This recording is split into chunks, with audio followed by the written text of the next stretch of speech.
Vaughn Coleman. Ladies and gentlemen, welcome.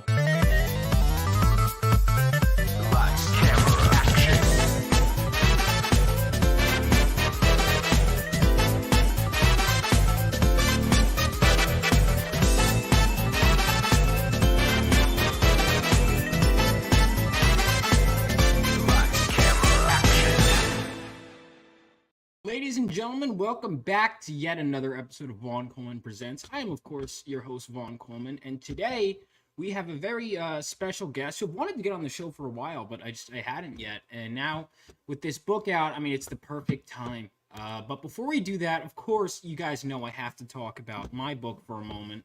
And that, of course, is Phenomenova. So it is launching in now 10 days. 10 days. And it's going to be a crunch these next 10 days. I got a lot to do, but the book is mostly penciled and inked.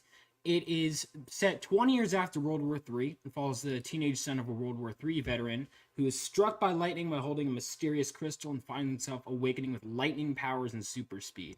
And so, inspired by the brave heroes that fought during World War III, he decides to strike out on his own and become a superhero using a makeshift costume.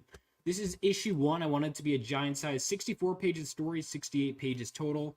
And I really wanted it to just be something totally special. I was inspired by Claremont's X-Men run, Stan Lee's Spider-Man, New Teen Titans, all kinds of stuff, just a love letter to everything in the medium.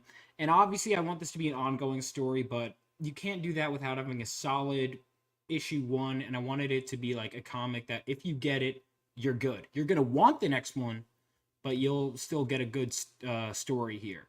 So it is launching on Reenie's channel next Friday, and there is a fan art contest, and the winner will be in the book. So definitely make sure to sign up for the mailing list to get this exclusive free trading card if you back it on day 1. And I hope to see you guys there. So there we go. Link is in the chat. And without further ado, let's bring in our guest of honor, Kelsey Shannon. Oh, sorry. I was just enjoying a little aperitif or whatever for the evening. Enjoying a nice, whatever this is called. What do they call these? Pipes? You're the one smoking it. You tell me. I don't know. I saw your intro and I was like, shit, this show looks like fun. I got a lot to live up to. yeah, it's a lot of work. No, I just kind of, listen, it's what we make of it. Kelsey's my spirit animal, already back Nexus. Jeez, wow, fast, man. Yeah, this book is killing it. Got LA in the chat. What's up? Dale A. Yeah. Doug 209. John, my man John, what's happening? Michael Rushbrook, look at that, Kelsey. You're Mr. Popularity around here. That's me. That's my middle name, Kelsey, Mr. Popularity, Shannon. Oh, is it? Of course. Everybody loves me. I can't think of a single person, not a single person on this planet, much less Comicscape, that doesn't love Kelsey Shannon. I am well liked by everyone. And I mean that. I can't think of anyone. I concur. Only the nicest things to say about Kelsey. Oh, absolutely. I'm in agreement. I have only nice things to say about you. My grandfather smoked the pipe. I don't know if I know anyone who's smoked the pipe. Well, I did for a minute. That's why I ended up with this one, because it smelled good, but it smelled like I was smoking potpourri. I'm like, this is not real. This is like, I need it for bubbles, really. Yeah. Not the same, but like if you're in mixed company where people are like, ew, cigarettes, smell. You light this thing up and they're like, oh yeah, pipe smoke. Oh, is that it? It's like classier. It's got like a nicer aroma. But you shouldn't smoke unless you're a man. Yeah, don't smoke unless you're a man. I don't smoke. I don't smoke, but I am a man, so I'm at a crossroads here. I smoke cigars on occasion. I always keep some cigars handy for encounters with Graham Nolan. You got to have some handy. Yeah. And, Billy smokes a cigar too. All right, yeah, right on. Those two, I think, are the ones that that started that whole cigar night thing. It was, those guys. It's bourbon and cigars is typically the tradition. I need to go on Billy's show. I mean, other than yours, I think Billy's is the only show I haven't been on. He asked me a long time ago, and then I had to dip out for something or another. I had an emergency, and I just never been back. But Billy, man, I love Billy. He's so great. He's great. I'm gonna hang out with him. Probably not. Let's see, the weekend. I think the Sunday I launch. Of course, there's like three. There's like no conventions around me until they're all the same week. But like there's a little one that I think Steranko is gonna be at too. I think. So yeah, he's there. He's gonna be at this little con in New York, so I'll definitely hang out with Billy again. You remember the first con you ever went to? New York Comic Con when I was little, but I wasn't that into. I was into comics in the sense that I was like I'd read occasional ones, but I wasn't as into getting going to all the creators. But yeah, New York Comic Con. The first one I went to as like a huge comic fan was Terrificon. Have you ever been to that one? No, I haven't been to that love one. It. It's very comic focused. It's a huge that one. Billy goes every year, except he didn't go this year. I think the lineup for it is really good this year. First one I ever went to was Dallas Fantasy Fair back in like the 90s, and I had no idea who anybody was, but later I remember meeting Mark Schultz, who did Xenozoic Tales. I heard even Kirby was there, but I didn't get to meet him, and I wouldn't have known who he was even then. But like I was just getting interested in comics because of I say I was a kid, but I was in high school. So like I saw Rob Liefeld's Buttonfly Jeans commercial, and I was like, people actually draw these? I just thought comics were just a thing. Yeah. I didn't realize that people actually made them. So that got me interested on like another level. And Dallas Fantasy Fair came out. It was huge. It was so many great people. They even had an anime room. What's funny is like I watch a lot of these anime channels where people are talking about anime, and they literally think that their generation discovered it. Oh, that would be your generation probably, Vaughn. But I'm like, I was watching bootleg Akira back in like '95, man. Our Saturday morning cartoons were half, anime. I didn't know that. Yeah, I mean, Robotech. The impression they give me is that it's weird that like a lot of them, it's not very niche anymore, but a lot of them like pretend like it's niche, and it's like not really. Oh, it's totally mainstream now. It so permeates everything. Yeah. And what's funny is like I still love anime, but now it's gotten so ubiquitous and homogenous because of that. Almost everyone is the same. But then you get these little gems that kind of pop up. But I started as an anime fan. Well, and a manga. Like I picked up Appleseed, but there wasn't a lot of manga back then. But I've gone to like the anime scanlation sites now, and go just check out what everybody's doing. Phenomenal. There's so many really well-drawn books, in my opinion, that with different styles and some of them still kind of look like, the big eyes and stuff like that. Yeah. But even then, it's like people think like anime is like, oh, it's an anime style. And like there is definitely the big eyes thing. But first of all, they got that from us with Disney. They just took the big eyes. They took the big eyes and they're like, yeah, well, we could do even bigger than that. Yeah. And then it's also, I mean, you look at the styles. I mean, obviously you mentioned this to Rini. She'll go on a 20-minute thing about how it's not all like that, but yeah, I mean, check it out. Look, Alex VRB says dubbed anime is gay. That is so funny because back when I was watching it, there was always the question of subbed over dubbed. Nobody liked dubbed. Oh, it does? Because like when all that Weeb Wars stuff started, where they were trying to cancel that voice actor guy from what was Vic it? Mignogna? Yeah. I forget what anime he was the voice of or whatever, but I saw everybody so passionate about voice actors. I'm like, I don't think I've ever thought of a voice actor ever in my life. So that's really, I thought maybe things have changed, but it's nice to see people holding it down for subbed. Yeah. No, I think that there's like dub supremacists or sub supremacists, and then most people don't really care. And there's like, yeah, I mean, I'd rather watch it in my native tongue. Well, I did see. I hadn't really caught up with dubbed, and then I saw Sword Art Online. That show sucks. Oh, I loved it. I What? loved it. I thought it was really lame. Like it was kind of boring, but then it picks up, and then there's this moment toward the end where shit's kind of like all falling apart, and there's some like real acting in it. Where there's like some emotional content where I was like, damn, that was like actual acting, like I mean, back in my day, it was like the actor trying to say it really fast. The original Akira dub is so bad.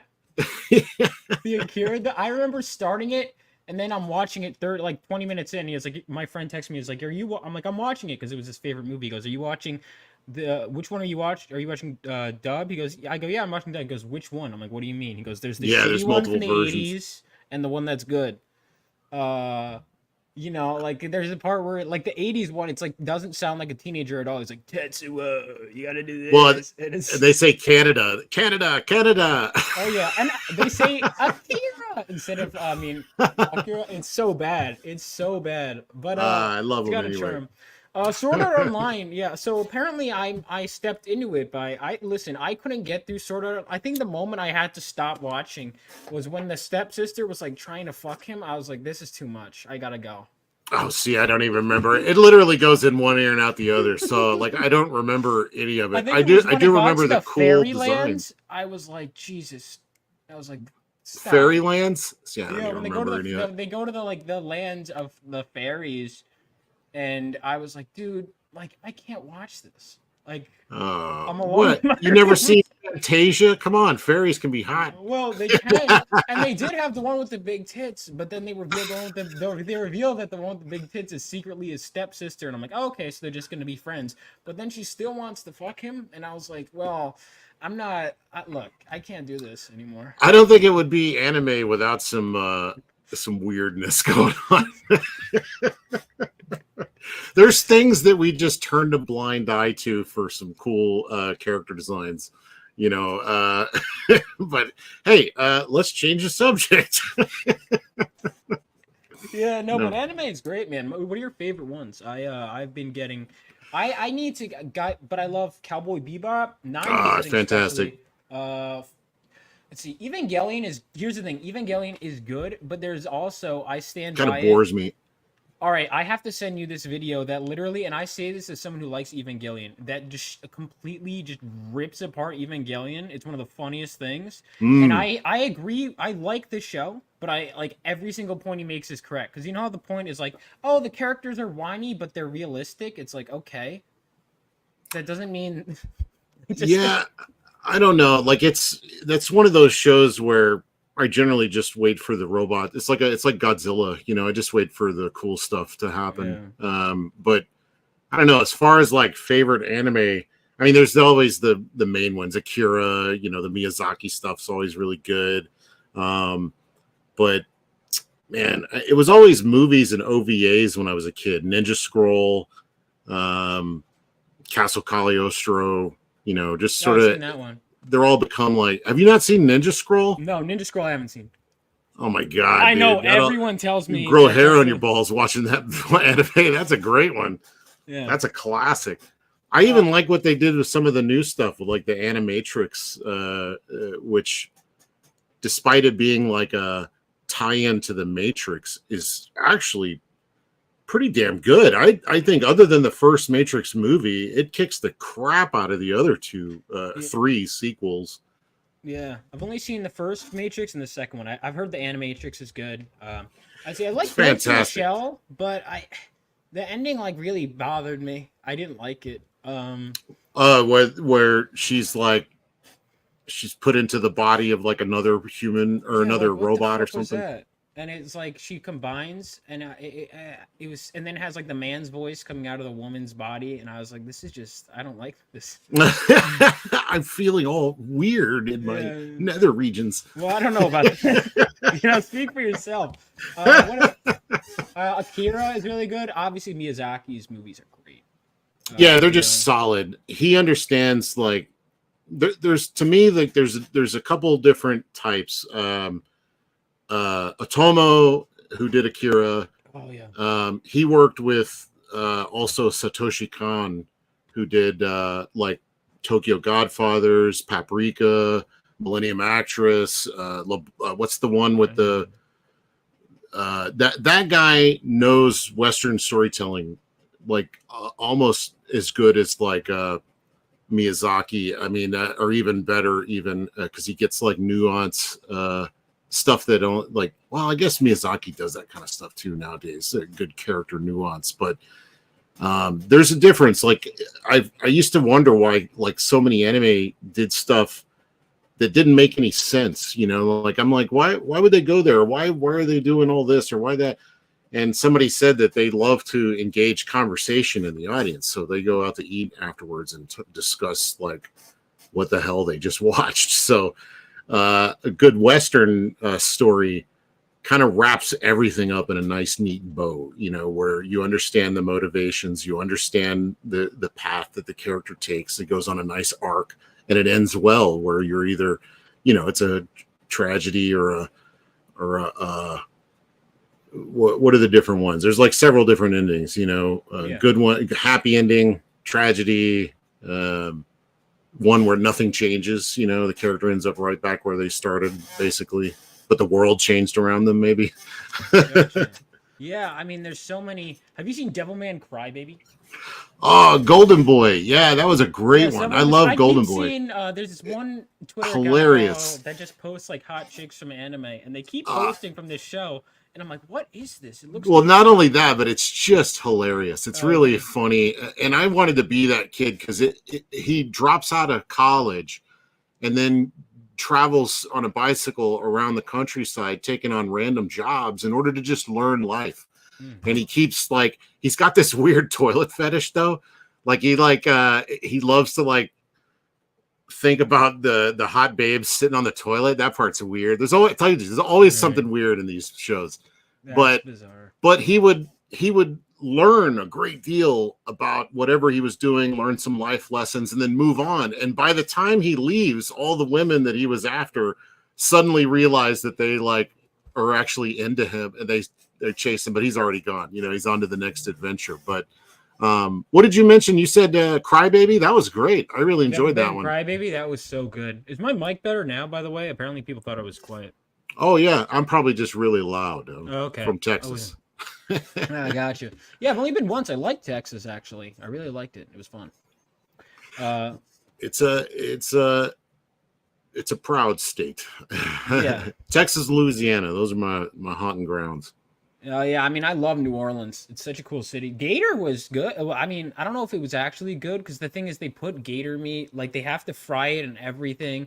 There's never just straight up gator, so I do wonder if like they're all just disguising it and it doesn't actually taste good. Well, I don't know. I had blackened gator at a restaurant not that long ago down the road, and it was great, but I couldn't tell you what it tasted like. It just tasted like meat, you know, I guess. I don't remember if it had like a weird. Yeah. I mean, I had snake before, and you know what they say, snake tastes like chicken. Pretty much. They say everything tastes like chicken. I don't have one of those refined palates like a chef can pick out all the little nuances of flavor and stuff. I'm just like, it's good. Mm. Yeah, when I'm at a steakhouse, they're like, oh, like which steak, you know, like which one has a better taste, which one, you know, whatever. And I'm like, I just remember like this one. Porterhouse tasted good. Like I don't remember if I would describe why it tastes good. I'd be like, I don't know.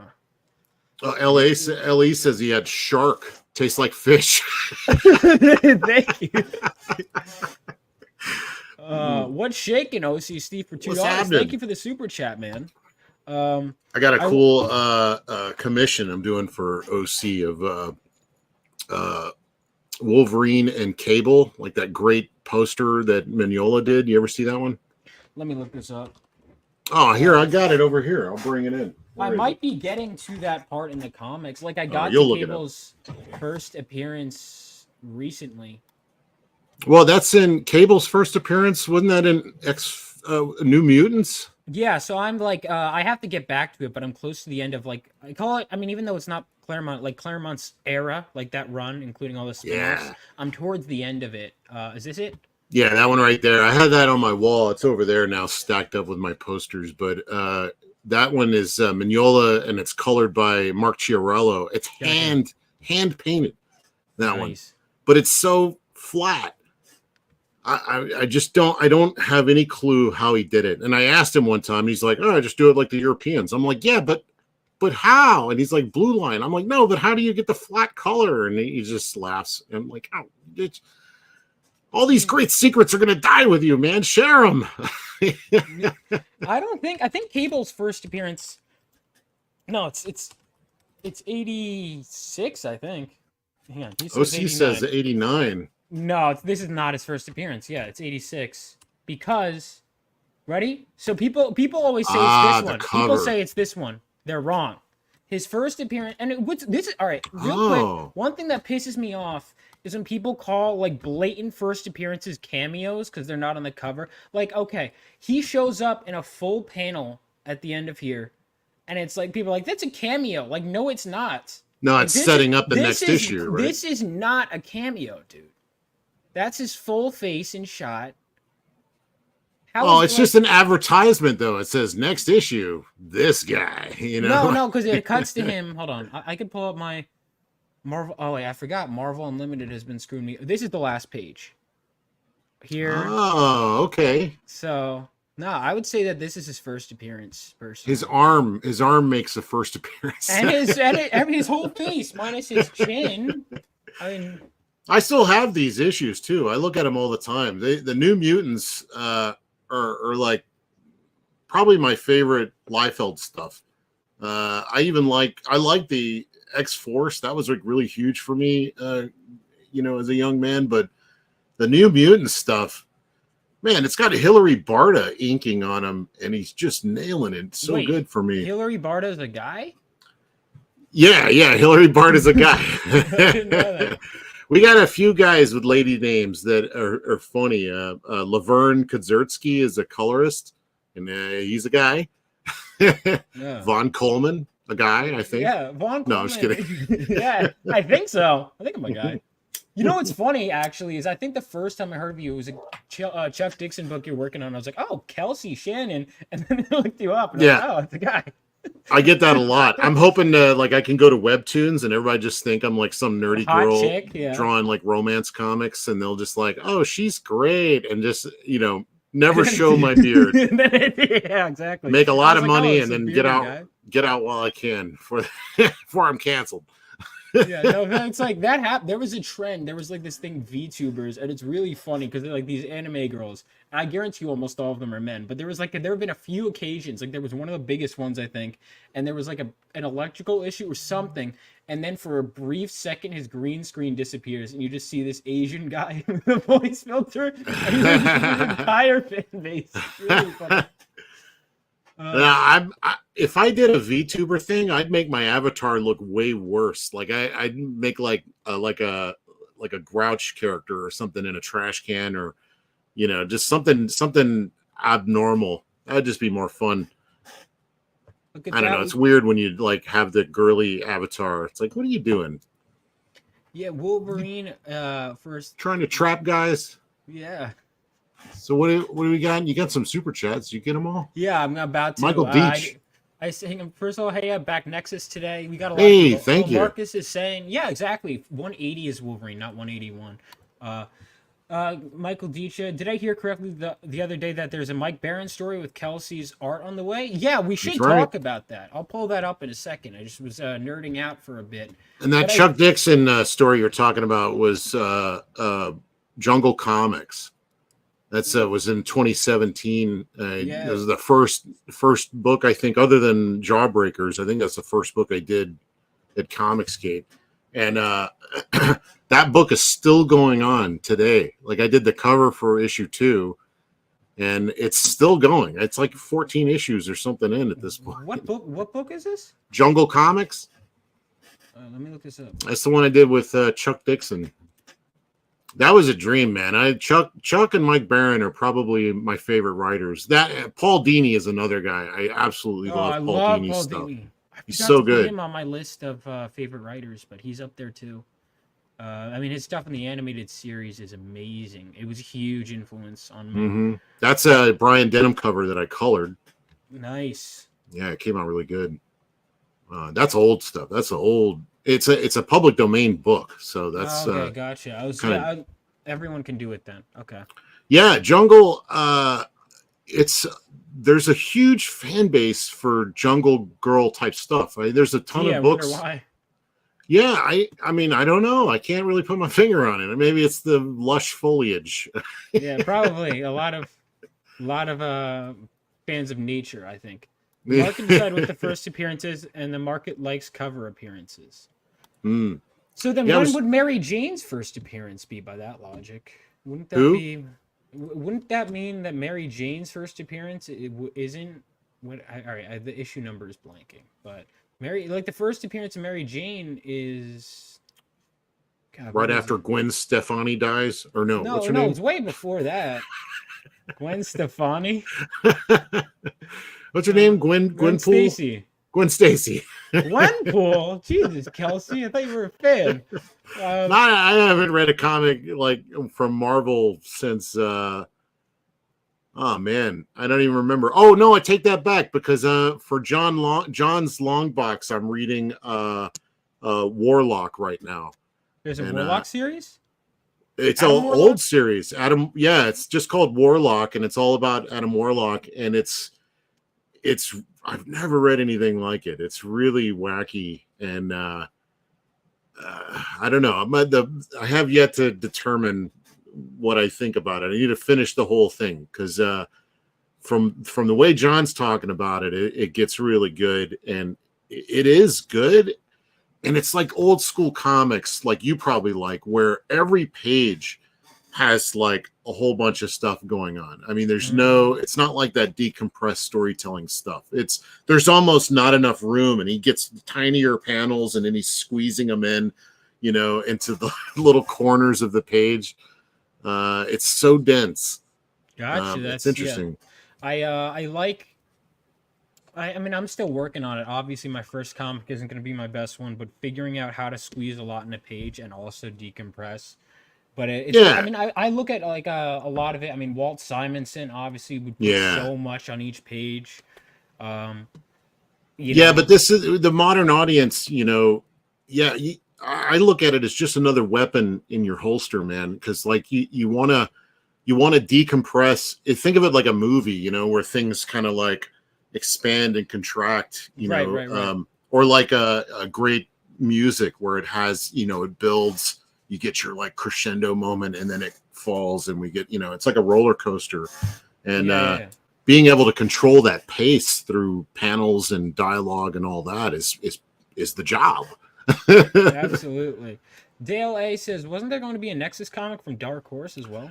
Yeah, that was it. There was like I don't know the whole story. Apparently, there was some complications during the COVID time, and like I think Mike just was starting to have a lot of success with crowdfunding, and just determined he wanted to do it out here. So, which I'm happy about. I mean, I like crowdfunding. I like working directly with the customer. It's just.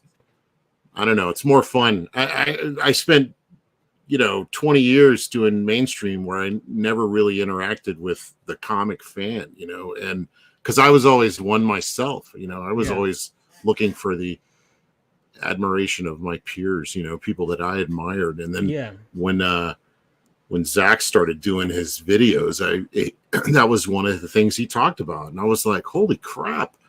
No wonder everything is going to crap right now. Yeah, it's because you stay in I mean, even outside of that, just trying to figure out, like, so talking to people who aren't into comics and trying to think what's the best way to grab them is key too. I mean, you can't just stay in the same. But grab them by the balls. You can't just stay in the same feedback loop because then you end up not really expanding or doing anything new. But Yeah, and there's a lot of new avenues. I mean, when I go, you heard me talking about like webtoons, for instance.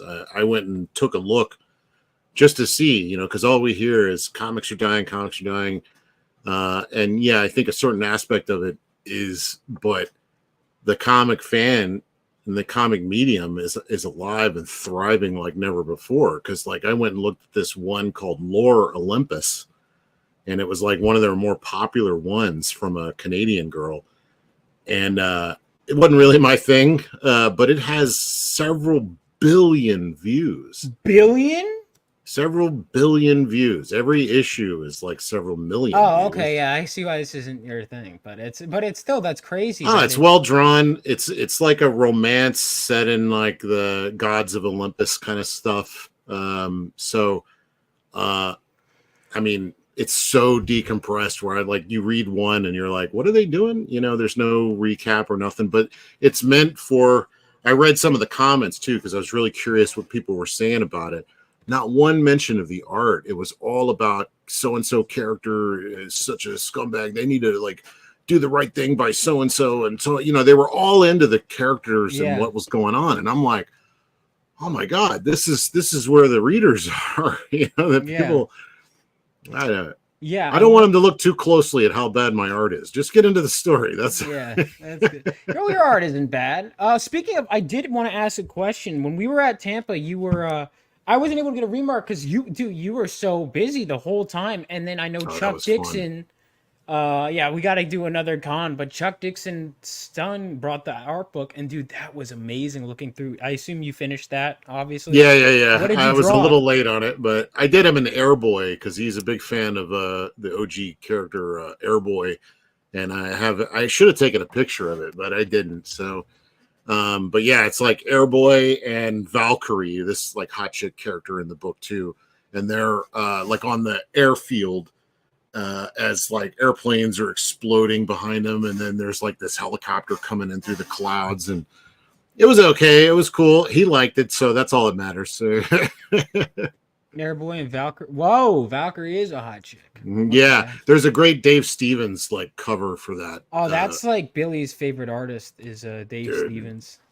In fact, I think we're doing the Rocketeer. Speaking of Dave Stevens, I think we're doing the Rocketeer on Graybeards this Wednesday. So, or at least that's what's in the lead. I don't know if it won yet. Yeah, go. Airboy. I did a cover for. Let's see if it's in there. Yeah, no, I don't see it there. But hang on, Airboy, Kelsey, Shannon. Let's see. Yeah, see if I did like a cover a long time ago. There he is. Yeah. Nice. I didn't do his airplane right though. Didn't know that until years later. Oh, you messed with the airplane? Well, it looks like you got past editorial, so that's what counts. Yeah. It's Antarctic Press. They're like, it's done? All right. Oh, is that how it works? I don't know. No. I'm sure they're always looking into that stuff, but just to have stuff finished, I think is every editor's primary goal these days. It's hard to chase down artists like myself. Jobs Taylor said, Kelsey, are you or Mike signing Nexus or the both of you? I backed everything on the campaign. Oh, thank you. No, I honestly don't know. I need to ask about that because somebody else asked about signatures, and I'm not sure. So yeah, I'll have to find out about that. It wouldn't be hard to like mail around books and get us to sign them. I mean, I've done that many times. So yeah, I mean, I'm sure we'll have to see if that's a tier. If it's not a tier, I'll ask him about it. Gotcha. But yeah, that what was the other thing? I don't know. I forgot. Let me have another drink. And then Marcus Calgary. Oh, he's I'm going to be at Heroes Con this year. He goes, bring Kelsey to Heroes Con. I love Heroes. That was like my favorite convention for years. Sheldon Drum runs that show. He invites everybody to like his place, or used to, afterwards for like an after party. I got to meet like, Josh Middleton and, just all these great people. And he's got a window in his bathroom at the back. And I would every time somebody went in there to pee, I'd stick my camera up there and flash so they thought I was taking a picture. That's awesome. Yeah, Heroes is great. That was one of my favorite cons to go to, but I haven't been there in years and years and years.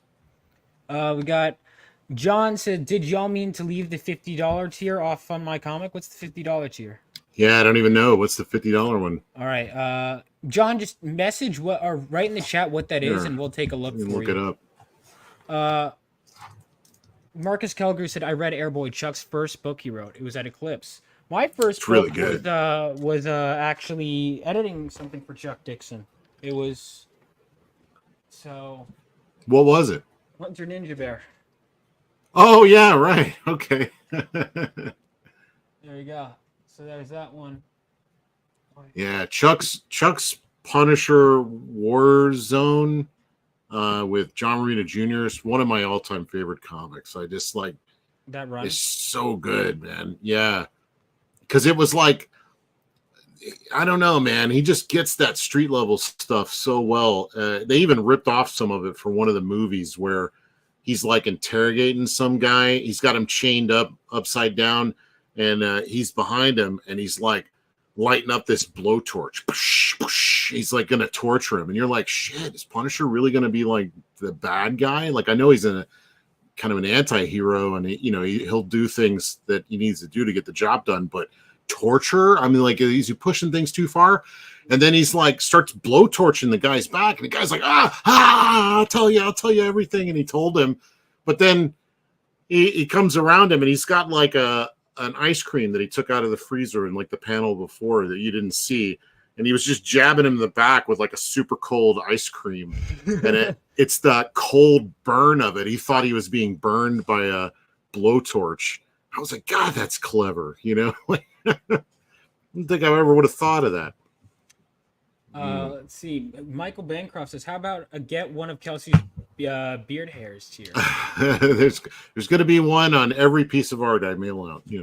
Oh, we can clone him. We have the technology. Do we? I don't know if we have that. Marcus asked if I'm working with Michael Gold in the Den. I'm not. I don't think so. I think I'm going to go as a creator. But I did go there working with Michael last year. It was fun.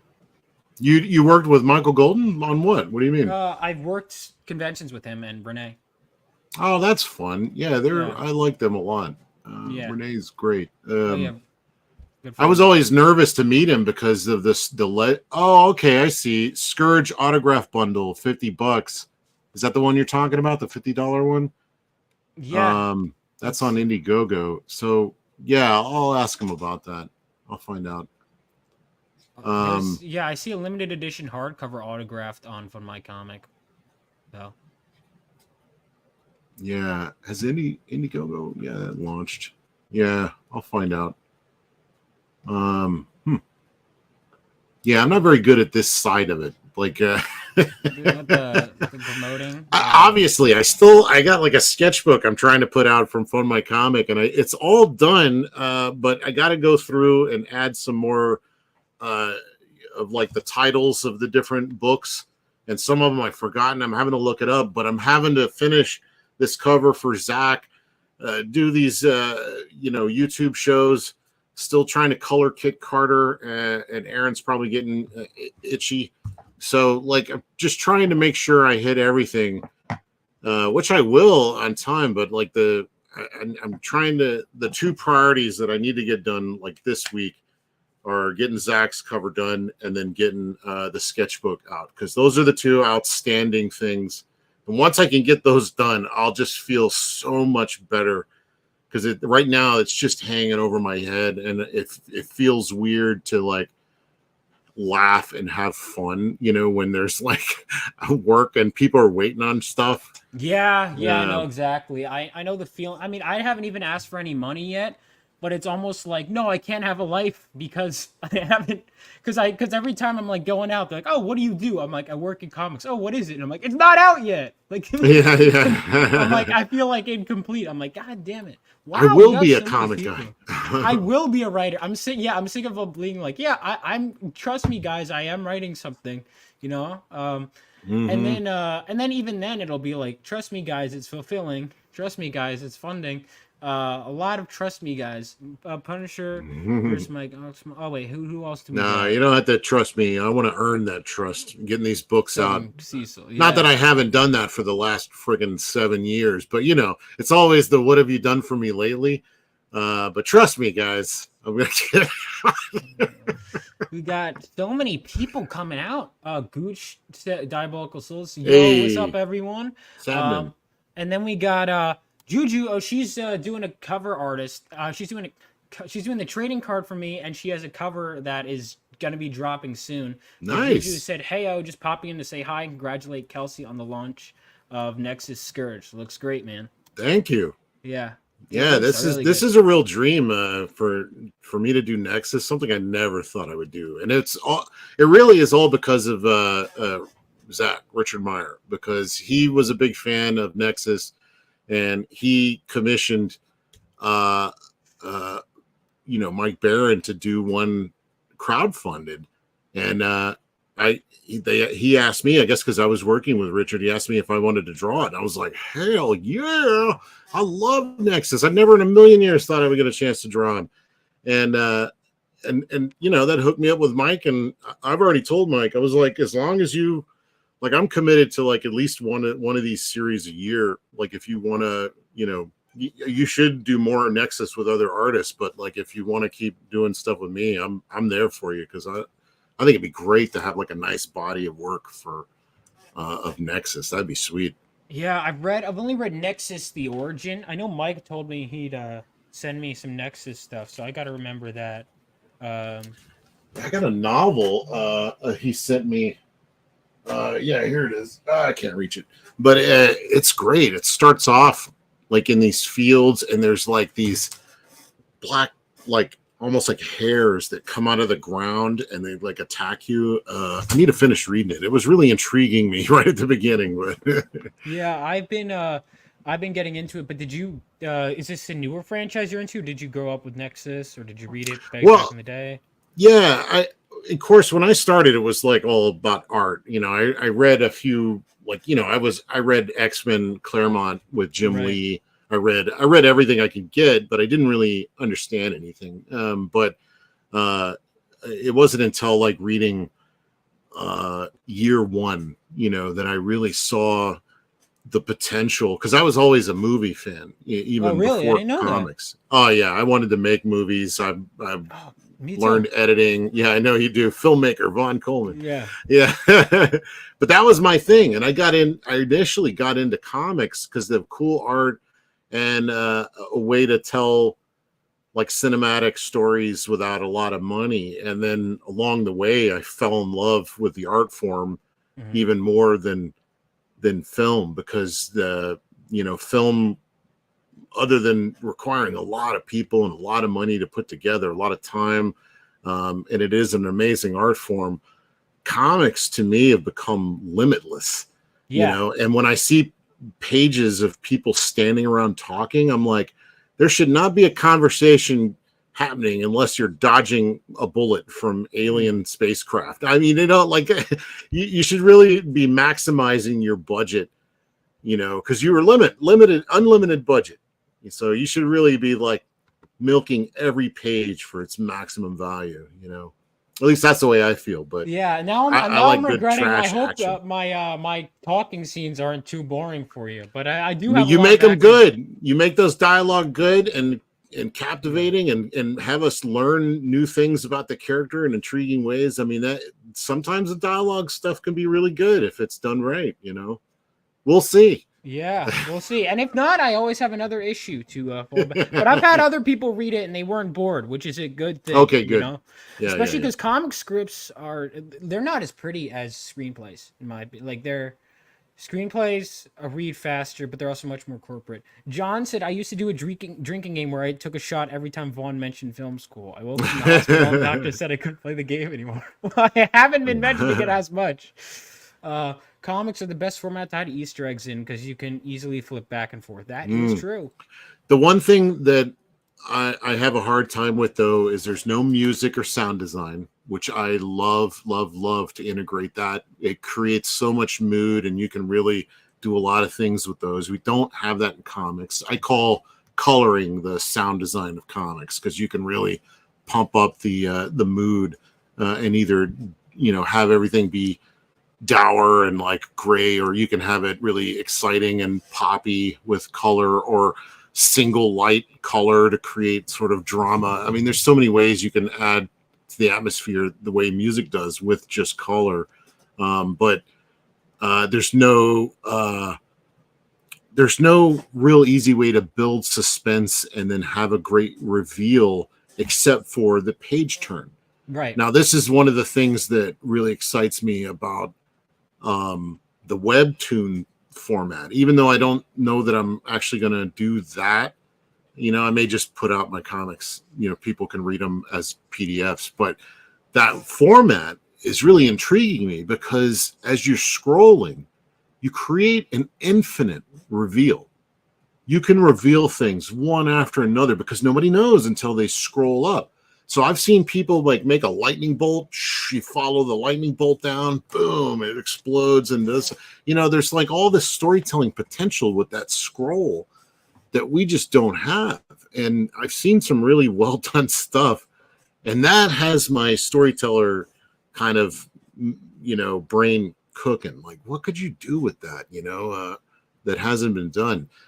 But I'm still a sucker for good old classic comic books. Yeah, me too. I go back and forth on what all the ways I could do it, but it's like I also am like, sometimes the old way is better, and I think finding that balance is just try them all. I've done filmmaking, I've made music, I've tried writing, I've done comics, I'm gonna mess with web comics, I've done animation. I explore everything that interests me, and you find where you fit in. Animation takes forever. That's the one time I'm really going to embrace AI. When they can do animation just from like text prompts, I'm going to do it, because I love animation and I'd love to like tell some stories, but it takes forever. I did this. I don't know if you got the trailer for the Nexus, but I did this little scene of just him turning around and shooting, and that took like a couple of weeks.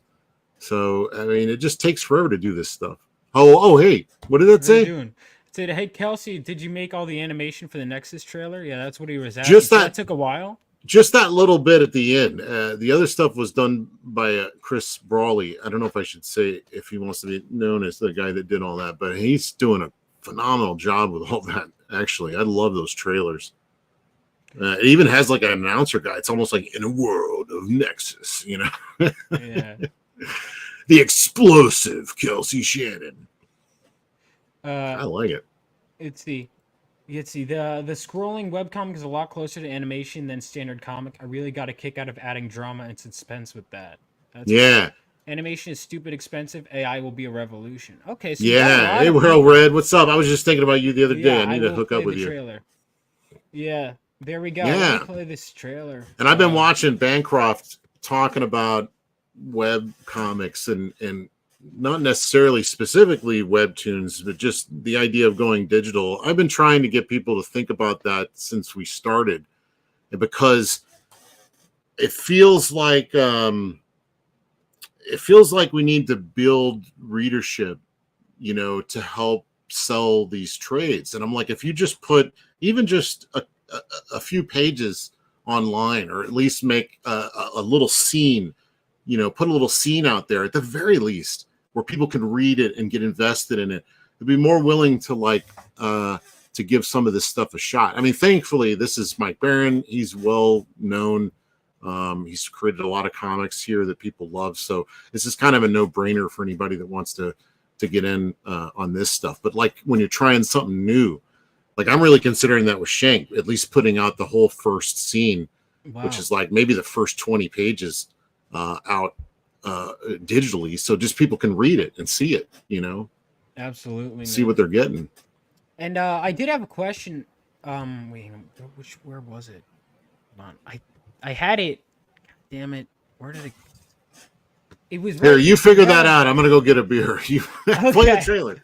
All right, I'll play the trailer because God, it was a good question, guys. I swear. What was I gonna ask Kelsey? An ancient evil billions of years old, wages war on the universe. Entire star systems are vanishing without a trace, leaving devastation in their wake. Nexus, the intergalactic guardian of lost souls, must stop the unnameable terror and its expanding scourge of destruction. The totality of everything in existence will collapse upon itself if he fails. With the fate of the cosmos in the balance, Nexus must confront his most dangerous adversary yet. Can he save creation from total and certain destruction, or will darkness reign supreme? Gormando and Gnosis. Find out in Nexus Scourge, the all-new epic sci-fi adventure from Eisner-winning co-creator Mike Barron, exploding with Kelsey Shannon's dynamic artwork. Available now. Order at fundmycomic.com. I love the minimalist cover too. I think it looks awesome, man. Yeah, I mean it's hard to I hope the face, there's like a skull in that blackness in the cover. I don't know if you can see make it. it out. Yeah, now that I see it, yeah. And I hope that prints. Man, I got stupid with variant covers. It was weird. I went through I'm not doing any variant covers, or like was my initial thing, or maybe I'll do one, to now I'm like doing multiple, and I should have just stuck with one. But, I don't know. A couple's fun for a couple reasons. There's a lot of people that like having multiple covers, especially if it's an artist that they really enjoy. They're going to pick it up, and also, you're selling 2 copies instead of 1. Yeah. For you, it's a good idea as well. So, I mean, it doesn't hurt to offer at least an alternate cover. I used to be really against them. I was like your boy Zach. You're going to get a comic and maybe a poster, maybe.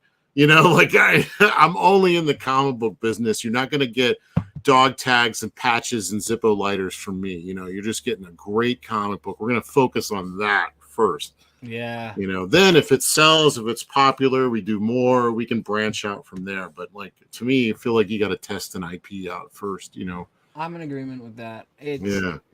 How long did you say that last bit of animation took? That last little bit, well, I mean, I was doing other stuff. If I really muscled through it, I probably could have done it in like a couple of days to a week, but it ended up taking. Yeah, because it's so simple, and I'm about to make a video. The last video I made was on flatting comics and what a pain in the ass it is. It was just like a simple, goofy video. But since then, I found some way more economical ways to flat, and so I'm about to make a video, about that. But when I found that out, I started flatting the color on the Nexus animation, and it went way faster after that. So once you get used to the technology, take advantage of it. But that helped a lot because I did it all in Clip Studio, and I think it might have gone faster if I did it in like Toon Boom or Grease Pencil or something like that. That's more dedicated for animation. So I'm still trying to get used to all what to do and how to, and I'm also not entirely doing proper animation where you're on 1s, 2s, 4s, things like that. Sometimes it's 4s, sometimes it's 2s. I'm polyrhythmic in my animation. Dude, I've got so many. This is probably the most viewers I've ever had. By the way, guys, hey. if you're here, make sure to hit that like button, and also make sure to subscribe to the channel if you haven't already. I'll hit that like button. Thank you. Yeah, we got some new people here. It looks like a lot of new people here, or maybe people that are subscribed and just kind of don't watch, which is fine. Thank you anyway. But yeah, thank you guys so much for coming in. And then Gooch Diabolical Soul says, "Yo, Kelsey, I'm fooling around with animation right now and developing something I have to have out by the end of the year. I'm Good using deal. Studio Paint X2. Gotcha. Yeah, where did he say that? Let me see. Oh yeah, good deal. Using Clip Studio. Oh, using Clip Studio. Yeah, that's it's just so easy because if you already work in Clip Studio, it's basically the same thing only with a timeline. So it's great. I like it a lot.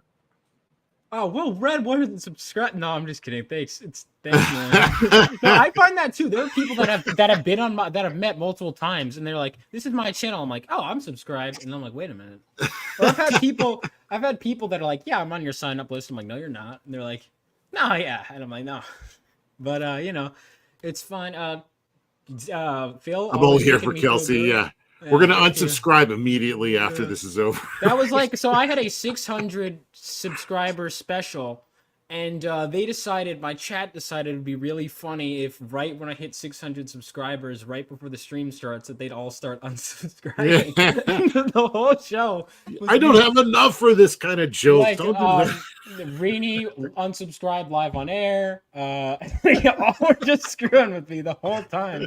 It was really the unsubathon. Yeah, Alex was a big part of it. I subbed to Vaughn twice. Thank you, Richie. Michael, thanks for joining us. Let's see. John says, how many pages is Nexus? Yeah, how many pages is the book? This one is 40 or no. Yeah, 48 pages. The next one that's coming out after this is the original first story that Mike Barron and Steve Rude did, and it was in black and white. I'm coloring it, so it'll be color for the first time. That one's like over 100. It's like several issues, and then after that one, we're finishing off the Nexus Triplets story that we started with that issue 1 crowdfund from years ago. We finished in the story. I'm finishing up the last issue now. And we're doing that as one book, the Nexus Triplets. So this is yours. We got 3 different great Nexus projects coming out, starting with this one, which is a brand new tale that nobody's seen. So this is going to be fun. Yeah.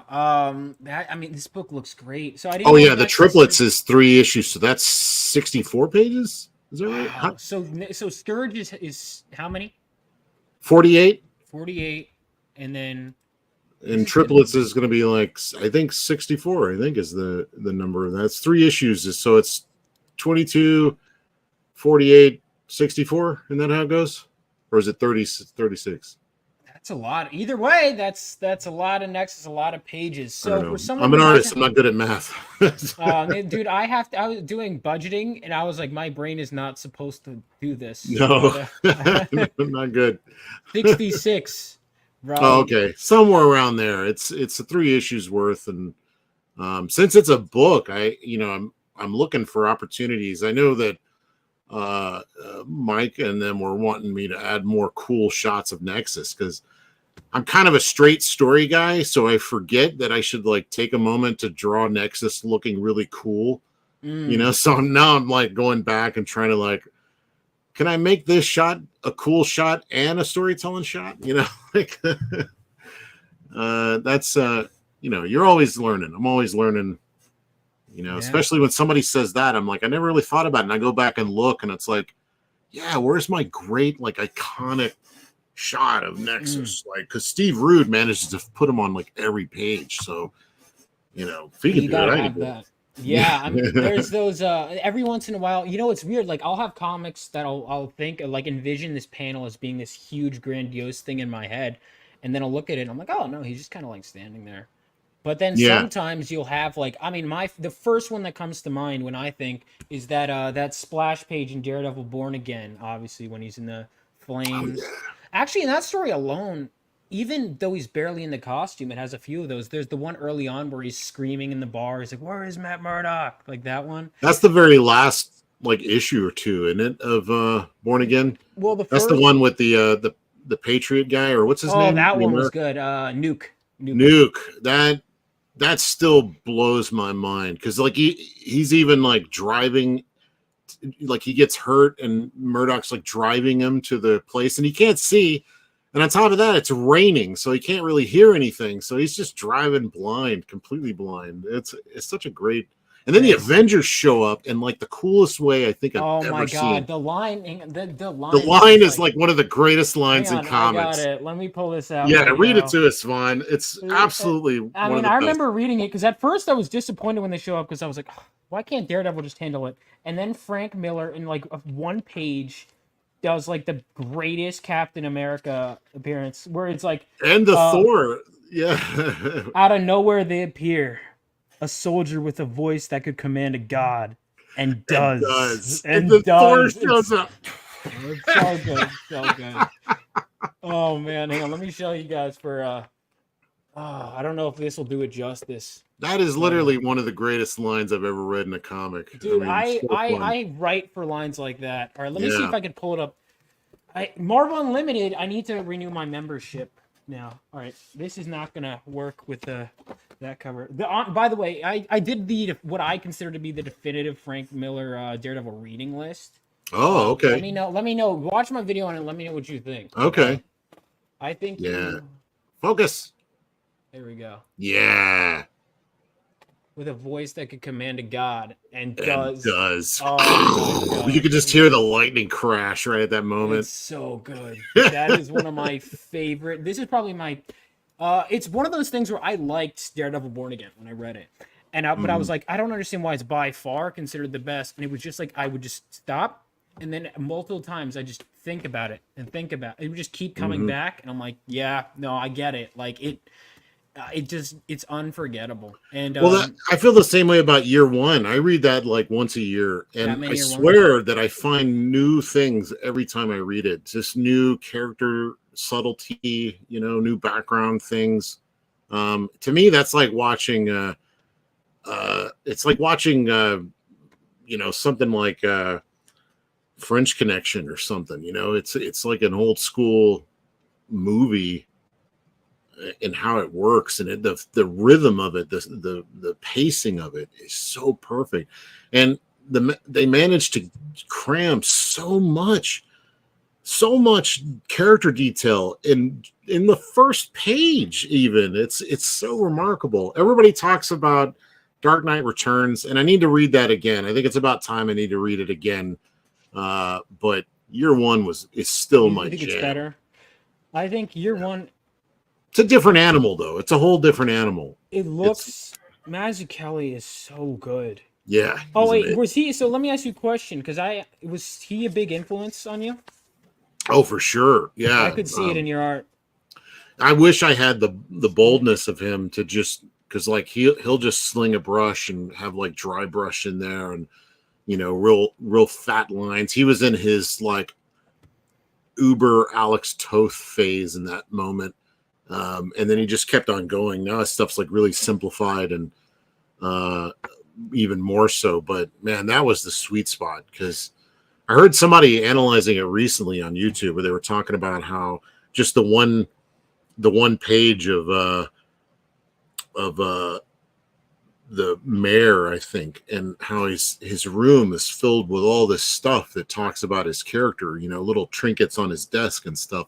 But it's not drawn like a Jeff Deroe where every little detail is drawn. It's just it's so simply drawn, but you understand exactly what it is you're looking at, all these various things. So I'm looking at it now. I'm looking at it now. Yeah, it's like a dartboard on the wall. There's like a little thing on the desk, there's just all this like and it's a stuff. tiny panel too. Like I was picturing something big. But it doesn't look like too much. It looks naturalistic, Hold on, right here. Yeah. Yeah. Yeah, that's there's the little water thing. Like Look the guy is a that. kook. He's got a guy on the toilet. I actually have that statue. See if I. Yeah, check this out. Let me get it. That's dope, man. Oh, he's not on a toilet though. Look at it. Hold on, gotta focus back up. There we go. Just see your face. Yeah. All right, hold on. I gotta. Oh, god damn it. Focus. Yeah, look at that. I have that statue, kind of. There we go. From the book. Oh, awesome. Sort of.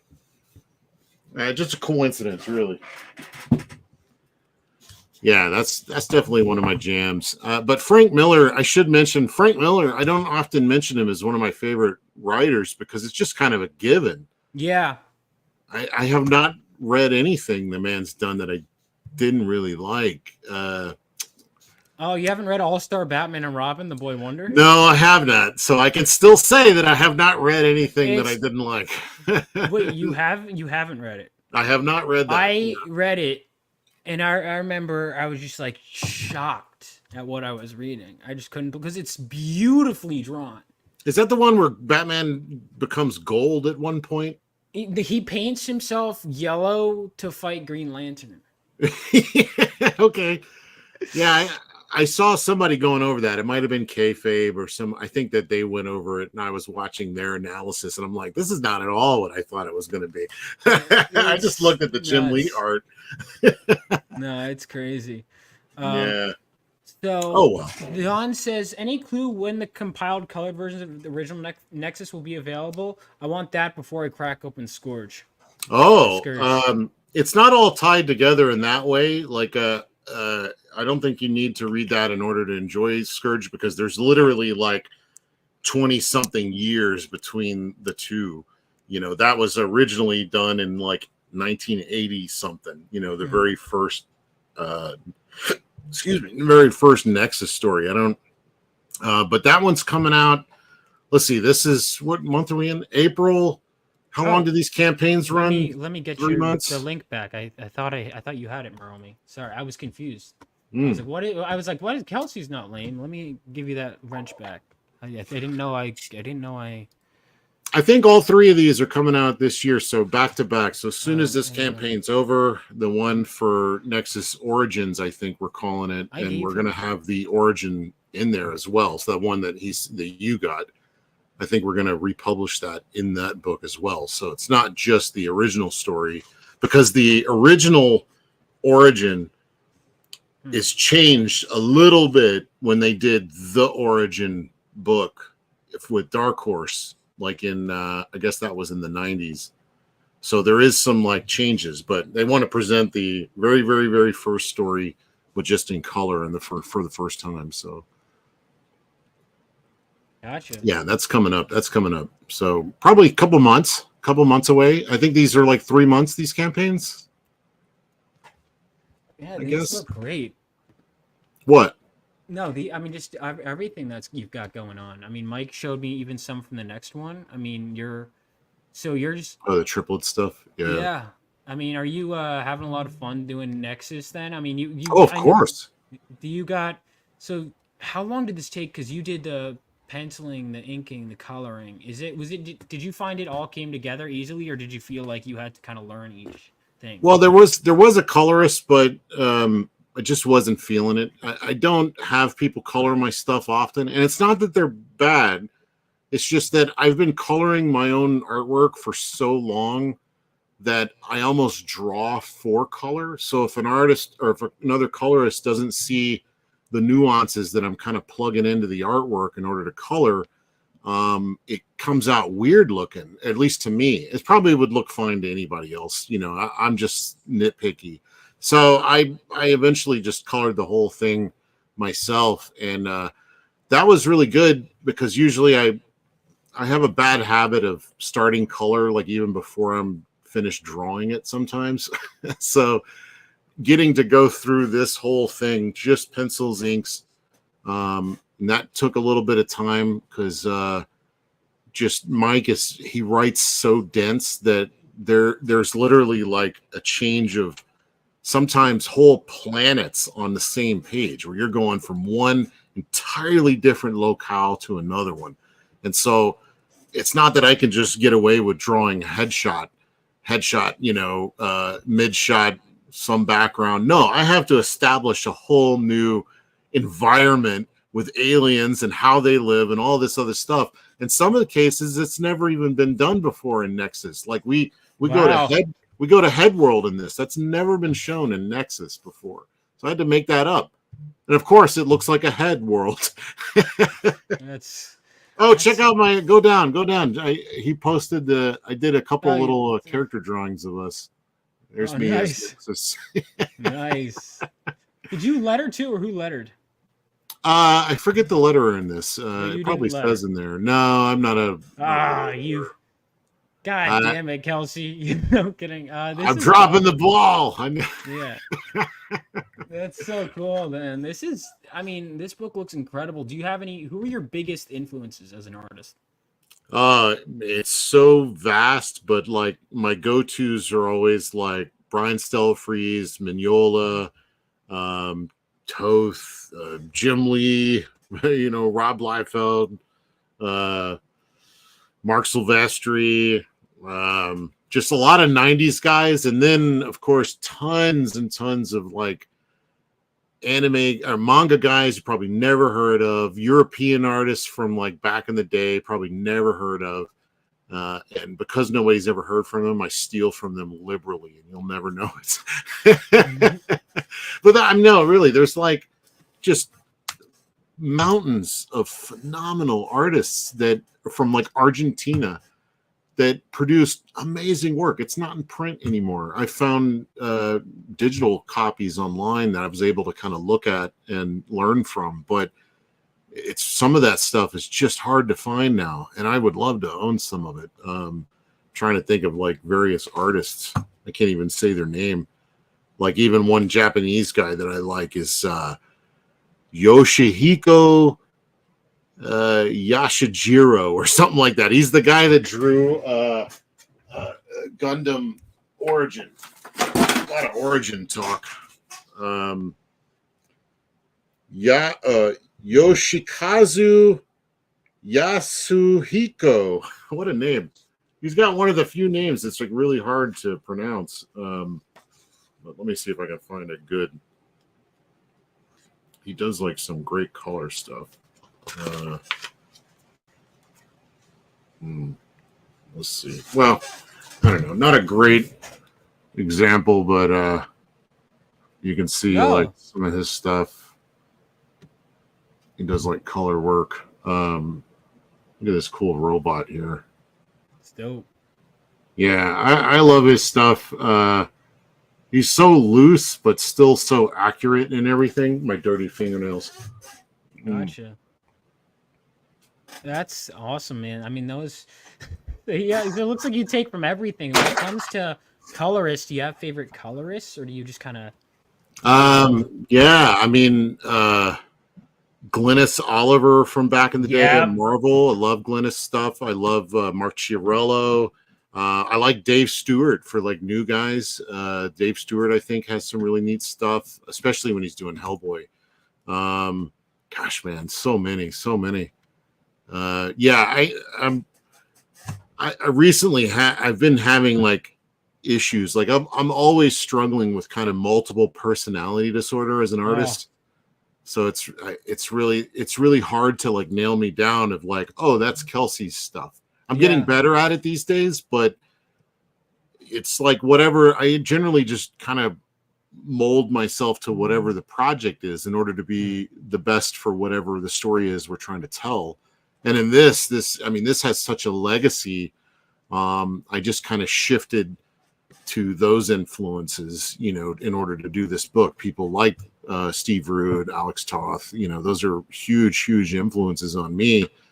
But the core of it is all still the same. This is what I tell people. It's like I still kind of do the same storytelling. I still have kind of the same body structures, the same all this stuff. It's just I changed the window dressing on top of it all, to whatever style is appropriate. But I'm kind of trying to dial it into what truly makes me happy, and then I can just do a bunch of work in that. But I don't know if that'll ever happen. I'll probably always be a chameleon of art. So it's cool though. I mean, and I also think with your coloring style, because you mentioned Glynis Oliver, which I totally see. It's very old school, which I like actually. It's very much like I think there's such a thing as like over coloring, over editing. I think people like the colors aren't separated. I think there's one thing that like some colorists do that just drives me crazy is they'll add these random like bright, almost like lens flares, and like stop it. Yeah. Or they'll like things aren't separated enough through the colors. Like everything you could tell what every object is here. Everything has a distinct, and there's a lot of colorists where it's just kind of like, I mean, you got the colors. And maybe technically it's more detailed, but it's like it doesn't pop. It's not easily. They're almost like showing off more. And I think that could be true for artists too, where artists can like overly render, and then because of that, you just kind of. Well, here's a little secret. I'm using the old Marvel comic color palette. Oh yeah, I use that as the base, and I do very, very subtle airbrushing to do effects and whatnot. And sometimes I'll do the line coloring, but I try to keep it like as old school as possible because that stuff was instantly readable. Whereas if you like you have a background of characters, like you think about that one Michael Golden Marvel fanfare with Hulk fighting the Spider-Man. There's like so much detail, but the way they used to color it, like they'll have a crowd in the background. They'll just knock that crowd out in one solid color and let the black and white of the artwork define, what it is. So, and that becomes so much easier to read than if I had colored every little character in that scene. It becomes just a mush. So it's a real lesson to look back at how they colored. It's not old fashioned. You can polish it up and make it look, a little, this is like one of my favorite. Wow. Issues. Yeah, I mean, I just spending time at Michael Golden's table and just looking at his art, because I haven't even read that much of his stuff. And it's just like his storytelling in all of his covers that he did and in all of his artwork is just so You should good. read the one he actually wrote. He wrote a Jackie Chan story. Yes, and he's pretty good. He's actually very good at it. He knows his job. He knows his job well. He knows his stuff. Yeah, I've been meaning to read. It's Spartan X, right? Yeah, Spartan X. Yeah, and that's something you can ask Renee for me because I thought that I was on the waiting list because I heard that they were collecting all that Spartan X stuff to sell on Kickstarter or something like that. I heard stuff. I have yet to see it. I could ask. I'll text Renee. I'll ask Renee. Yeah, don't tease me. I know they mentioned it to me because Renee was like, yeah, I'll talk to you a bit about. I know a bit about that. I'll talk to you about it off air because I'm not sure what I can say, but I do know a little bit about that project. But it should be coming out. All right, good, because I want it, and I want a black and white version of it. Hey, what's this? Since I know you're John, thank you again for the super chats, man. He's popping off. Pal.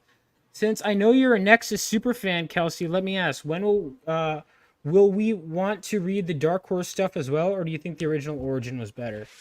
Oh yeah, I've only read Nexus the Origin. I haven't read the original Origin. Yeah, I have not read the original Origin. I'm reading it right now as I'm coloring it. So it's interesting, but I think that the new canon, the one that matters, is the Dark Horse the Origin, because that's where it's all based around now. For whatever reason, there were some little nuances. I'm looking forward to kind of finishing that off so I can see the differences in what they changed. But I think he'll freely tell you, but it's better to kind of read it and see. But yeah, the Dark Horse stuff is where I really fell in love with it. But I can't remember if I ran across, like I used to be I still am a dollar box diver. Like I love to dive in the dollar boxes, and I had a store that would have some of those old first comics, and I think I got some like Nexus out of there, and those are so good too. But I love the colorist, and of course Gary Martin on inks for all the Dark Horse stuff. It's just a team that I enjoy a lot. I love those guys all together. Mike Barron, the dude, Gary Martin, and I believe the colorist was. Oh man, who was it? He does really colorful stuff.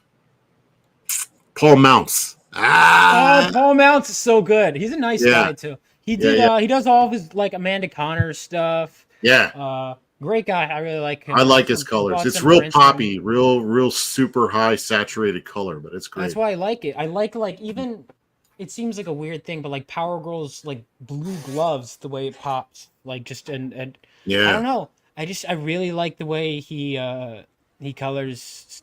He's always does great with Amanda Connor's work. He does great with everything. Yeah, the Dark Horse stuff I think is largely colored by Paul, so that's good stuff. Yeah, I'd love to get him to color. I don't know if I'd be able to, but I mean he would be someone like a dream colorist. He's probably one of my favorites. Okay, Brawley Image Group says Barron says that there's very little difference, so it's negligible. Okay. Yeah, I didn't know how much it changed or why, I don't know. That's kind of part of the fun. If it's not much, I'm kind of curious what. You just have different shoes on.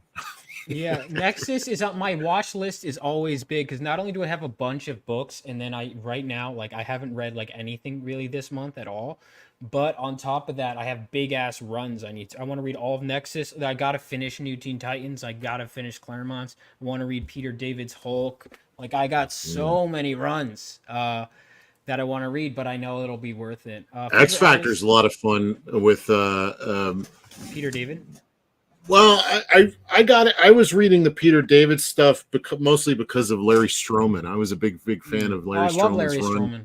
Yeah, and but I think I enjoyed Simonson's run more on a story level because I still have some of the imagery from that stuff ingrained in my brain. Yeah.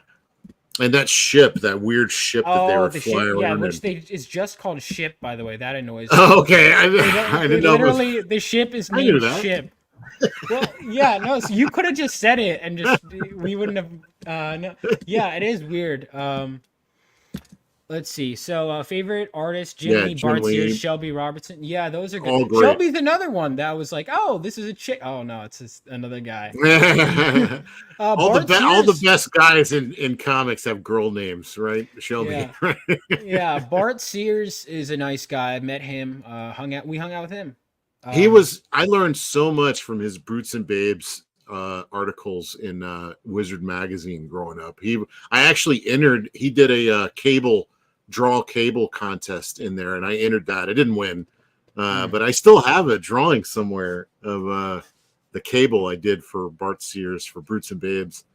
Yeah, Bart is another one, and that's another thing. Bart is known for those like muscle guys, sort of like Andy Smith. But if you've ever seen the book he did called The Path, he didn't. I think he started it, but didn't finish. I think somebody else finished it, Matt Smith maybe, or somebody else. But the work he did on that, absolutely phenomenal. Super high contrast, heavy shadows and blacks and white. I've never seen him do anything like it, and I think it's a masterpiece. The Path. It's like a samurai story. Ron Mars wrote it for whatever. But I didn't read that. But I was just so stunned by. I'm looking at his what art. Bart was doing. Art is so good, man. It's like he was taking kind of hints from super heavy high contrast stuff like Sin City even, but applying that to like a samurai story. And man, the guy, to me, this is my favorite work of his now. It used to be like the Batman stuff from Legends of the Dark Knight, or God, there's so many great ones he's worked on, but this is such a mature work. Zoom into some of these. Can you zoom in? Yeah, I could zoom in. You know what I'll do? I'll pull it in another tab. I'll open this one in another tab. You can't just do like a scroll wheel and zoom in? I was trying that. It was being weird, so I'm just gonna go ahead. Well. But yeah, that's a great one. If you can get it, that's such a fun. The work he did on that's great. Have you ever met Bart Sears? No, never met him. He's a nice guy. Yeah, I'm sure. I mean, I've gotten to hang out with Andy, so I feel like I've gotten to hang out with Bart vicariously. Yeah. He and Andy, what's funny, they're like attached at the hip. They're just part and parcel of the same genie gig. Favorite color, Kelsey, Elizabeth's so good. So is Kenneth, man. Oh, dude. Yeah, Kenneth. Hey, you're no slouch either, Mike. I mean, I gotta finish my video on flatting because I think it'll blow his mind. Yeah, flatting colors. I know people complain about. He's Photoshop, and Chad Townsend just sent me this thing about Photoshop just released a flatting part of Photoshop that's supposed to like flat it basically automatically. So that if you're using Photoshop, look into that, or I'll send you what Chad sent me. Yeah, there's all these technical things that are with Chad Townsend. Yeah, he's he knows I've been on the path. I've even looked into AI to like help me flat. I was like, can AI help me flat? It ain't that good yet. Because I don't see really many. I remember I've seen. I just kind of know like, oh, the colors. Like I've never drawn it, so I just know that 1 second the colors look bad, and then and then the next time they look good. You know, It's just a base color that cuts out all the shapes so that it's just really easy to color on top of it. And then you can always go back to your flats and select just the coat, if that's all you want to affect. So it's a way to organize. You could just paint it all, but then you'll end up wanting to change something. And then it's a pain in the ass to recolor. So flats is just one of those things that suck, but it's incredibly helpful in the long run. So we all know the pain of flatting, anybody that's colored. So they're coming up with tools now. And it wouldn't surprise me if the Photoshop one used AI in some kind of way to be able to figure out all the shapes. And it just flats the color so you can go in and color on top of it, That's great, man. You got wait, there we go. I showed that. I'm looking at more of this chat. But yeah, I mean, Kelsey Shannon, my favorite line artist in the whole wide universe. Wow. I'll take it. Thank you. That's a good one. Yeah. So I do want to ask, what was your first work in comics? My first work was I was still in high school. It was like 1995, and Dallas used to have these little weekend comic shows, and I met Hart D. Fisher of Boneyard Press, and he gave me a pinup of it was shoosh, man, what was it? We literally just talked about him yesterday. Yeah. It's so weird. Yeah, Allie and I talked about him. Showing up. I think he either he was on Ethan's show at one point or somebody interviewed him. I can't remember. I remember him showing up at some point. I know Allie has interviewed him. She's okay. I think even Kayfabe interviewed him at one point, but it's really funny. I love my story of Hart Fisher, and I hope he doesn't take offense at this, but he never paid me for that. Not that I was looking for money, but years later I got a notice of bankruptcy, and then basically telling me I'd never get paid for that, and I just laughed. I actually kept it, so I was going to frame that with my my royalty check from Marvel for 75 cents. He's a Chicago boy. Oh, that's interesting. I didn't know that. But I love him. He gave me my very first printed work, and when you get a copy of that book and you smell the inks and the paper, and you just fall in love with print for the first time, it's just, he'll always have a special place in my heart for that, giving me my first gig. And actually, it's either that or Arachnus. I forget which. I did so much, like in one go, whatever I could find, and I did the first page of Arachnus #4 for the let's see, Mario and oh man, what was her name? Ortiz. The Ortiz brothers did this book called Arachnus, and then there's also Bob Ludke.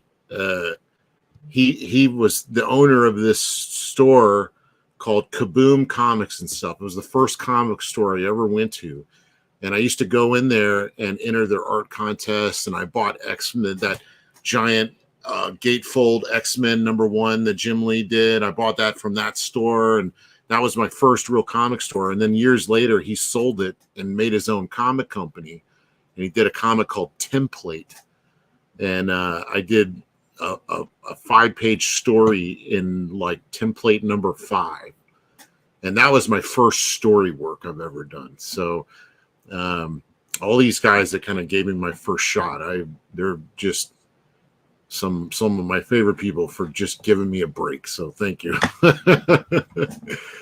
That's awesome, dude. I should hate their guts, because I could have been an accountant or something else, and made some real money. But yeah, but then you wouldn't be here, Kelsey. Then you wouldn't be. Yeah. Once the comic bug really bites you, you can't let it go. I'm a lifer at this point. Yeah. Gotcha. Yeah, it's cool stuff, man. It's and we're glad to have you here. I mean, you've done so much. It looks like, so with your body of work, like what have you worked on primarily? Because I look at your like comic font. I know you've done animation stuff. You've done I worked on Jimmy Neutron, G.I. Joe, lots of various like animation stuff. Wait, which G.I. Joe thing did you work on? It was a movie called Spy Troops. The movie G.I. Joe Spy Troops. They were releasing a new group of characters called Spy Troops, and I was working at a company called Real Effects, and we flew out to New York and hung out with Larry Hama, and Larry Hama actually wrote it, and that was great. I always say that I got into a sword fight with Larry Hama in a hotel room in New York City. Because our producers told us, don't say anything, just listen to what he says and draw the storyboards. And I'm like, I can't do that. He comes in and he starts talking. He has 2 samurai swords, and he gets up and he's trying to describe this fight. So I jump up immediately and grab his other sword, and I'm like this, and he's like, yeah, like that. And he just 2 comic guys just immediately became comic nerds and started making a sword fight, and we just fell into that rhythm. Like, it was very natural. And yeah, it was. I think it was a giveaway, maybe with the toy. Like, I think the DVD came with the toy or whatever. I still have not seen it. Actually, I just remember it from all the storyboards and designs and stuff I worked on. But my favorite part of that's just getting to hang out with Larry Hama. Yeah, he was so cool. That's cool, man. Yeah, I met Larry Hama a few times. But what's really he's got cool, great stories. I love him. I gotta read more of his stuff too. Yeah, he's another one of my favorites. I love he's got a real way with words where he could just turn a phrase and just make you think in a really interesting and funny way. A lot of military jargon. He's really good at all that kind of stuff. Even though he's known as being the guy that created the silent issue, I think, with that Snake Eyes story. Yeah, I keep hearing about it, but I've never read it personally. Well, there's no words. It's a silent issue, so you don't actually have to read it. Well, you know what I mean. You know what I mean? Yeah. It's still sequential. It counts as reading. I think, No, but he's good. His Wolverine run with Silvestri is one of my all-time favorite. And I need to get some more copies because, like, my copies of this are so worn out that it's all falling apart and stuff now. Yeah. And I'm afraid that it's just gonna peel apart at some point. But yeah, their run on Wolverine. Hold on, look at this cool shot. Hang on a second. Look at this. Where the hell is this? There's a great shot to. Yeah, look at it. Wow. The way Silvestri draws, everything really is great. I think I'm getting to this.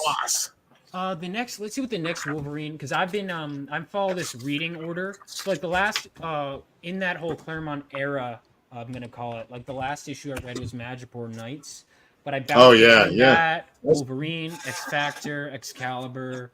That was Jim Lee on that one, right? Madripoor Knight? Or no, was that Buscema was still... No, Claremont was writing Buscema, I think. I love the Buscema run. Buscema and Claremont. That's one of the first comics I remember looking at, even before I was interested in comics.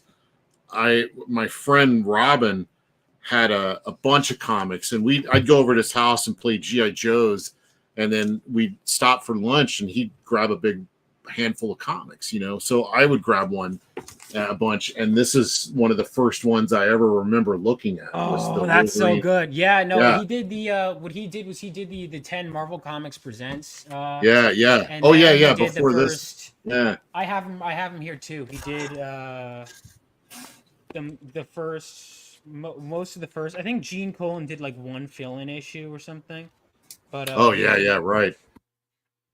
But he did a lot of this. Yeah, his Buscema's stuff is. Both Buscema's obviously are great. Yeah, I need to get more into Sal because I remember doing this poll a long time ago when Dale came in, and it was either me or somebody. Somebody was like, "Who's your favorite Hulk?"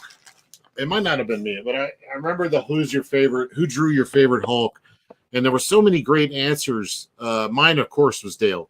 My favorite Hulk. But then so many people said Sal, and I was like, "Well, I need to go look at Sal's run on Hulk. I think he did a lot of it actually." So, Gary Frank was another one, but I didn't like Gary Frank's as much. as Keown's, but I love Ed McGuinness's run on Hulk is great. Draws a nice like Hoss Hulk. Yeah, Henry. Yeah, see, I need to go check out his Hulk run.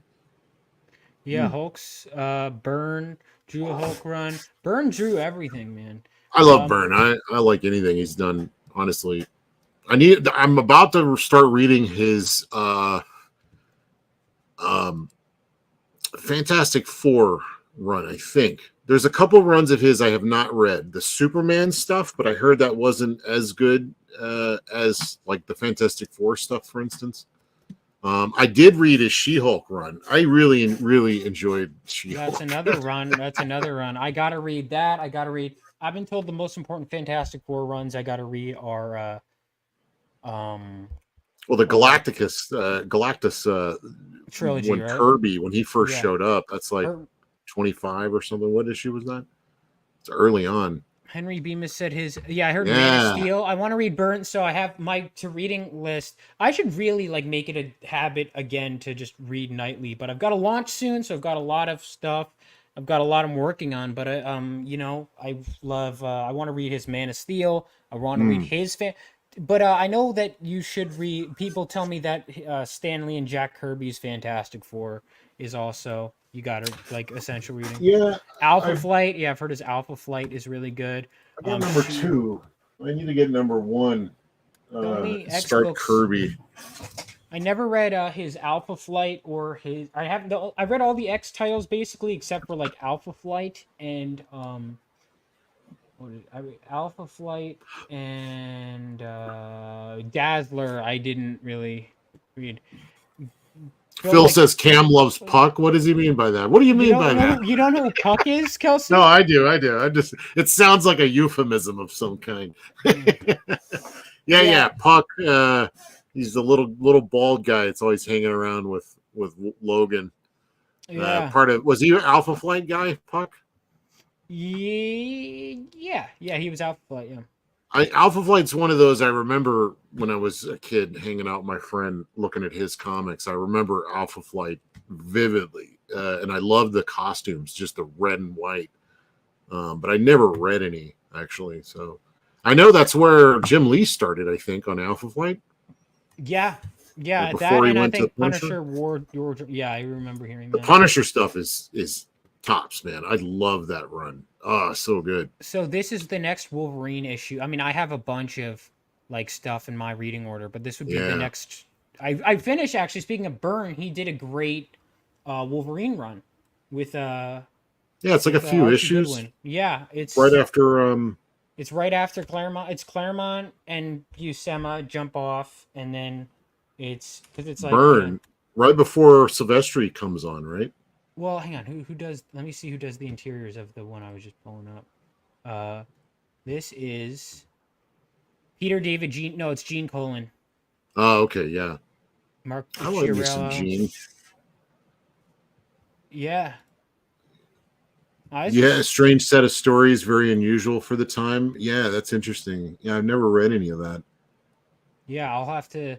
I mean, there's so many good issues. Obviously, there's that classic Sienkiewicz inked issue where Sabretooth, it's issue 10, where Sabretooth kills Silver Fox, I think her name is.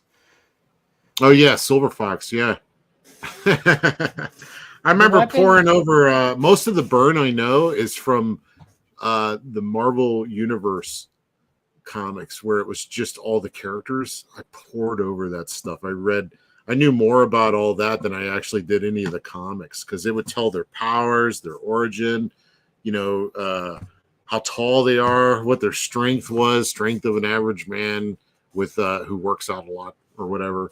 And Byrne did, I think, didn't he do all of the artwork in those? The Marvel, am I thinking of the right thing? The Marvel universes?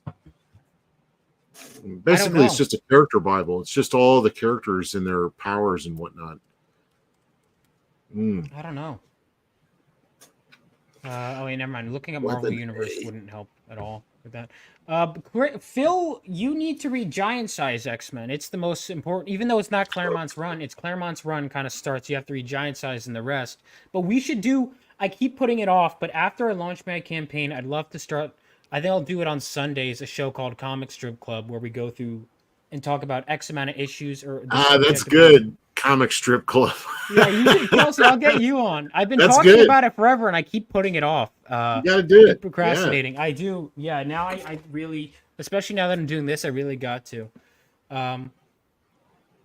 But yeah, weapon. Yeah, this one's a good one. Where Wolverine's Storm is talking on the beach about how in Africa I'm allowed to walk around nude, and Colossus is like, here you have to put clothes on. And it's like the audience is secretly like, yes, we agree. Yeah.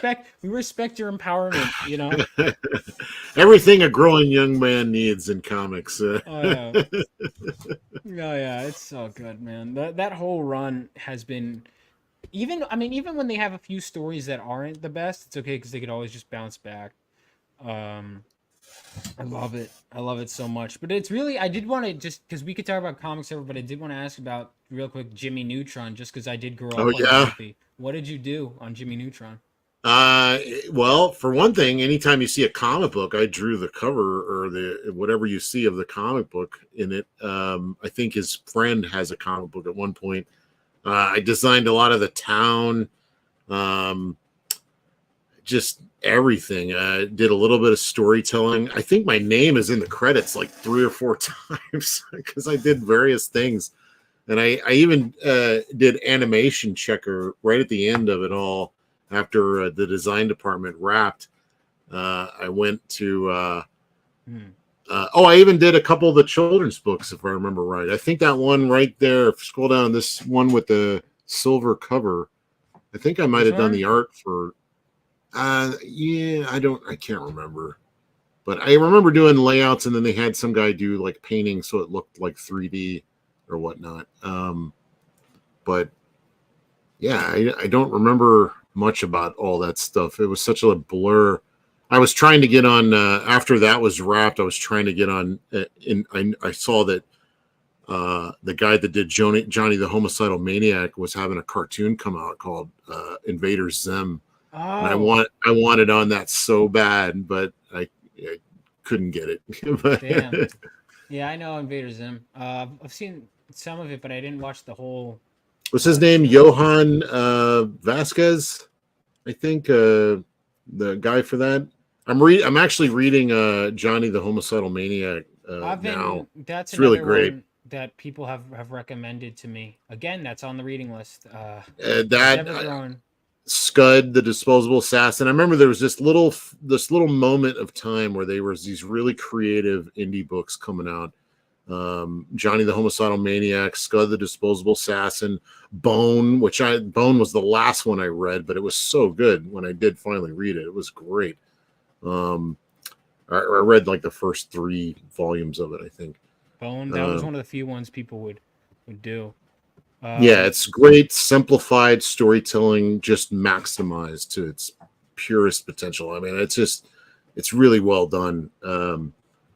It does get a little repetitive, but I need to finish it and see like how he nails it at the end, because that's one of the things he always said is he had the ending already in mind, so it was just a matter of that's the tough part. I think Frank Miller has said that that's one of the most important things to do. Yeah, have your ending, and it doesn't matter how you get there at that point. You know where you're going. Yeah, it's important. Coming up with it. Let's see. What you didn't do Fairly Odd Parents, right?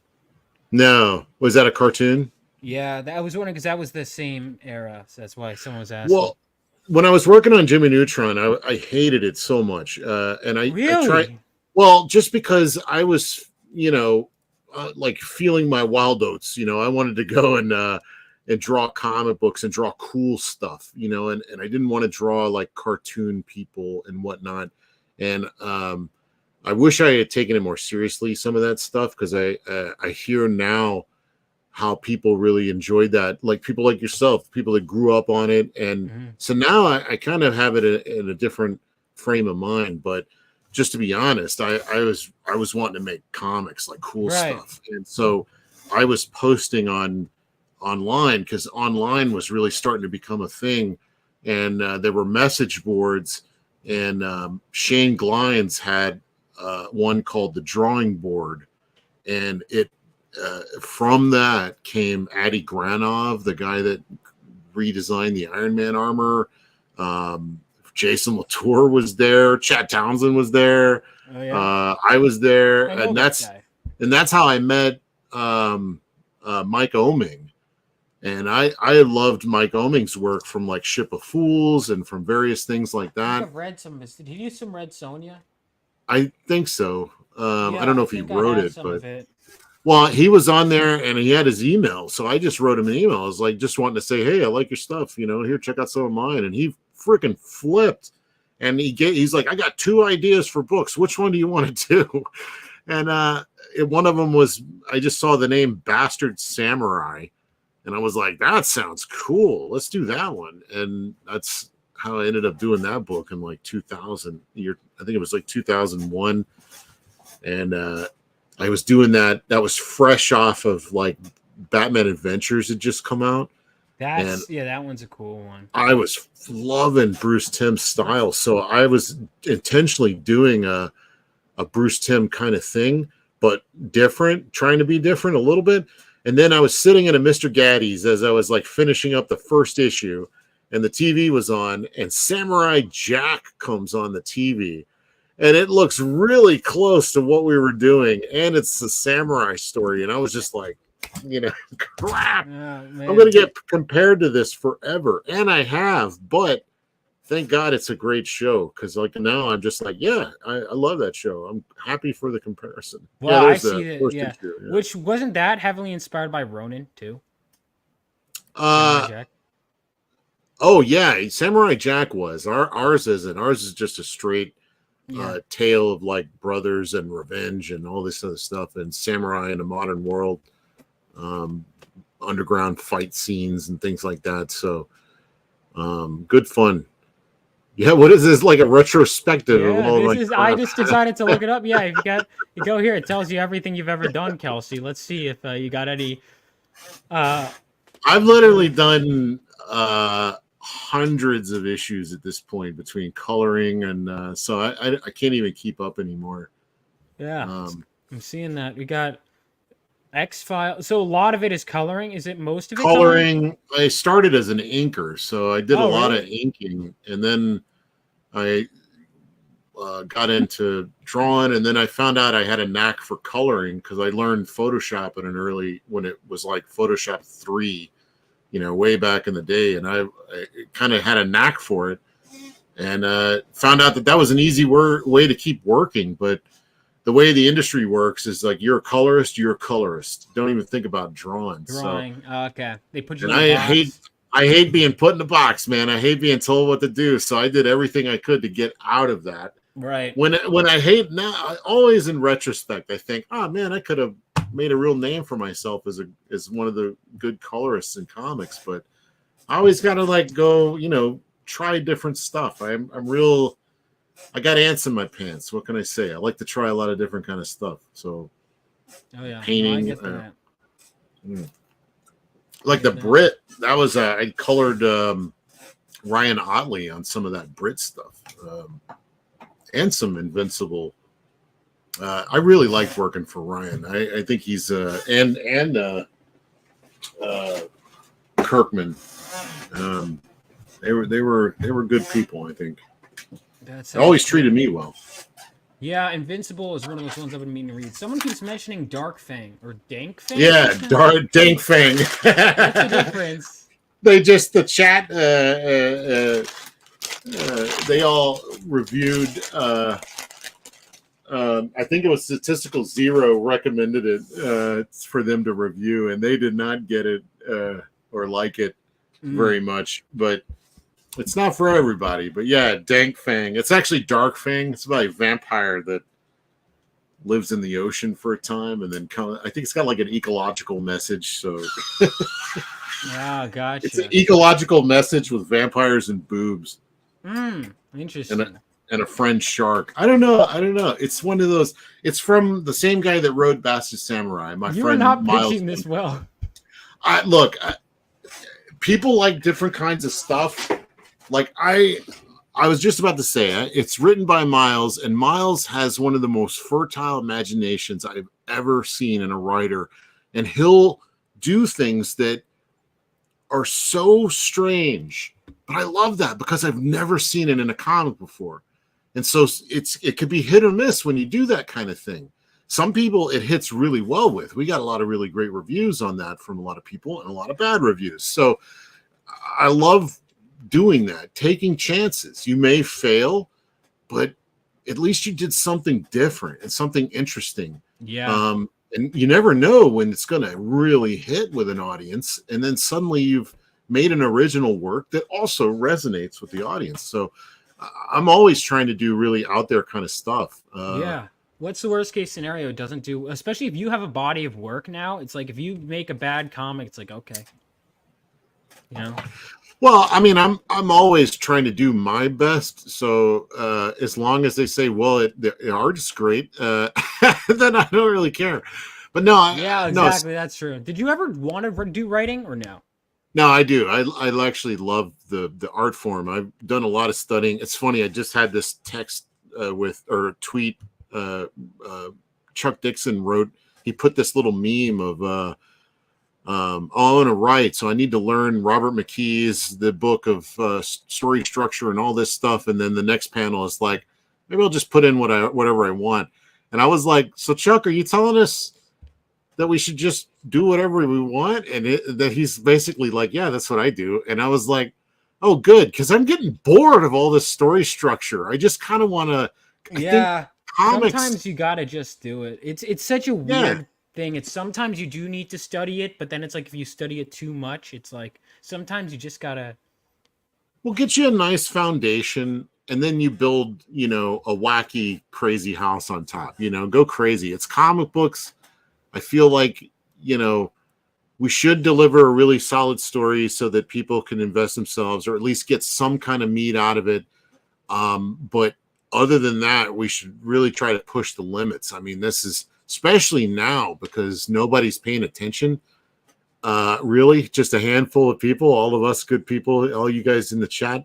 Yeah. And people that really love comics. Now is the time to really take some chances. And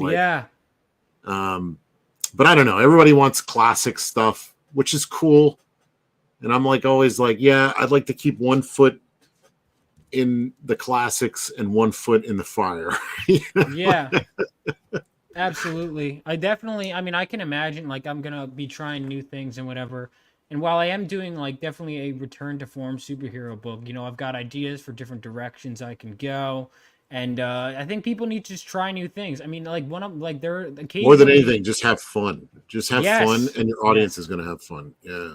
I remember I would once, because I spent more time writing and revising this first issue, and for the record, I'm glad I did. I'm never spending this amount of time on a single issue ever again. Good. I'm glad I rewrote it so many times because initially it wasn't set after World War III, but it was after you get the foundation down. I found I probably spent more time on the first 20 pages of issue 1 than the other 8 issues I wrote combined. See you, Moromi. Moromi's taking off. Moromi's taking off. Oh, see you, pal. Sorry about that. Yeah, I accidentally must have unwrenched him and I didn't realize. And I was he was lame, and I'm like, what did I do wrong? And then he's like, you do. I'm like, what? I did? So I just that was funny because he was saying that in the chat yesterday. I'm like, I don't think we're lame. But he messed with me, so I didn't know. I prefer stuff that pushes boundaries a little. Dude, that was why Donnie Darko changed the way I looked at storytelling, that movie. Yeah, that's a weird one. Oh my god, you could do all this stuff. Elektra Assassin is another one in terms of comics where I was like, whoa, or his New Mutants. Bill Sienkiewicz busted that door wide open. Yeah, he's great. I love the way Frank Miller describes him as an artist that can draw subtext, which is such a great way to describe that. I try to add subtext a lot in, I was talking to somebody recently about subtext and story, and I was I brought up the example of it's an odd example, but Gene Hackman in that Sharon Stone Western movie that Sam Raimi did, what is it, The Quick and the Dead? There's this scene where they're having dinner and he's talking about the unfaithfulness of his wife, his ex-wife. and he was like carving the skin off this apple with this knife while he's telling the story. And then he gets to the end, and she's like, "Well, what happened to her?" And it's like, "I told you, she was unfaithful." And he cuts off the last little bit of apple. And I was like, that says so much. He could tell he killed her or something because of the way he did that apple. And that's subtext, They were adding this other, he didn't have to say it. It was implied. You got it. Man, it's so good. There's so many different, like, really just analyzing storytelling is great. And I think, especially with the amount of visual storytelling you've done and just the way you talk, writing really, all right, not to discredit, all right, anyone can write, not everyone can write well, but it's like, eventually, sometimes, I'm amazed at how many great writers just do it. Like, Harlan Ellison wrote, I Have No Mouth and I Must Scream in one night. Oh yeah. I think that was all back in all the guys snorting coke days. I mean, when Frank Miller would write, year one in a one sitting, or who was the other guy? Stephen King. He'd sit down and write books in like no time flat. All these guys were so high on coke, that, dude.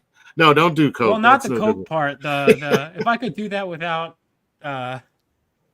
coke, Well, there's a great line in that movie, Finding Forrester, which could be hit or miss for whatever reason for people, but there was a great line in that I remember, Finding Forrester, where he's teaching this kid how to write. This guy, I forget who plays him, James Bond, Daniel whatever Craig. his name. Oh, no, Sean Connery. Sean Connery, yeah. And he has this line where he's like, "How do I know what to write?" And he's like, "Don't think about it." He's like, "Just write." And he's like, "Well, what about punctuation and all that?" And he's like, No. You write the first one from the heart, meaning you just sit down and you write whatever comes out. You follow the story threads. You just go. The second one, you write from the head. Yeah. First one from the heart, second one from the head. That's good advice. So you can just don't let yourself stop. You just write. You go, and then you edit. Yeah, I think Werner Herzog has a thing where he just continues, and then he goes back. Because sometimes that'll happen. I lose the flow. When you get into that flow, it's as if you're tapping into an alternate universe where this actually exists, and the story is just common. Yeah. When you get into that flow, that flow state, right? Where you're just like, oh my God, I can't keep up. I wrote a whole issue in a day. A whole issue in a day. Once I got the storyline going by like issue 7, I was like, oh, I know what I got. Because all I needed was this is where the issue starts, this is where it ends. And even then, if it ends up taking longer, I'm like, oh, well, was it a good 20 pages still? Okay, well, then I'll get to that point in the next one. Yeah. It's, it's 28 page. It's once you get a flow going with creation, it's a beautiful thing. Now it takes a while to, I guess, until it doesn't. I don't know. But yeah. Well, like for instance, I've been working on Shank and this other book, this giant robot book that I've been working on for years, on and off, and I'll write it for where there's no page limit. And I realized, man, and then you break it up into pages, like Shank, for instance, I broke up the pages, and then I realized that you don't even really get anything good for 20 pages. It's character buildup. It's interesting scenes. I mean, it's not like no monsters, no nothing. So that prompted me to do the old film noir thing where you start with the dead guy in the pool at the very beginning, and then you figure out how they got there. And then Double Indemnity, where he's bleeding out his keys, which I didn't like that movie the first time I watched it. And I'm sorry to say it, film school. And the second time I watched it, I loved it. Same with Casablanca's one. I liked it the first time, and then I loved it the second time. You should get into what's his name? Frank Capra.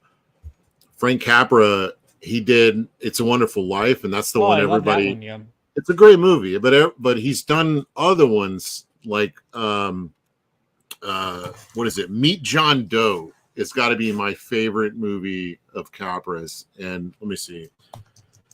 I forget. All right, I'm adding this to My watch list is growing at such an alarming rate, and I don't know what to, but that's okay. I mean, this is on there. That one's good. All right, I love It's a Wonderful Life, Gary but I Cooper, Barbara Stanwyck. Yeah, I mean, Barbara Stanwyck, it's yeah. so good because like you're going through the movie and they're looking for someone to be like an icon, and they just need anybody really, and they get him and they have him say all this stuff in order to move people one way or another. They're like creating news. They're actually like doing something really evil and creating news in order to move people one way or another.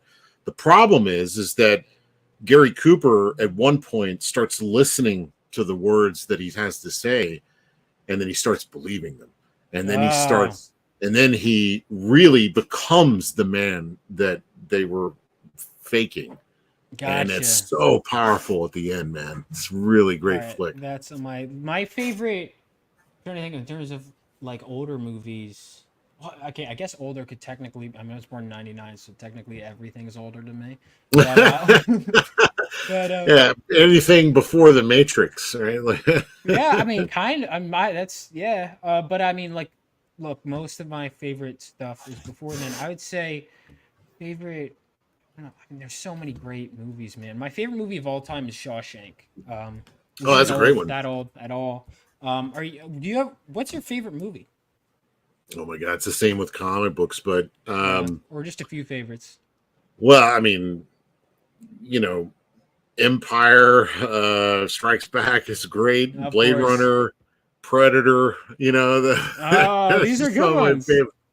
I love cheesy popcorn flicks. I thought you were going to say something very artsy, Kelsey. No. Well, I mean, semi artsy, but still not is Sexy Beast with Ben Kingsley. Freaking fantastic! It's so good, so good. And that director, I just want him to do more Sexy Beast, but every movie he makes is so different from the other one. He just made this one about the Nazi concentration camp, and the family that ran the guy that ran it had his house right next to the wall, and so they created this beautiful garden.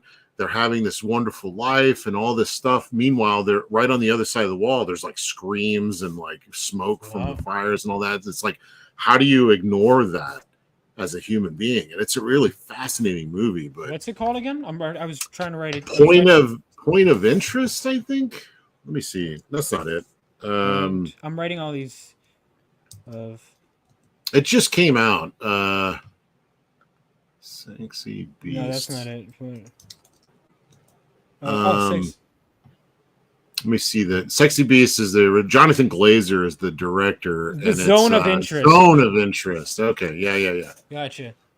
But Sexy Beast, man, that's a freaking masterpiece of a film. I love that movie. It's so weird, but so good.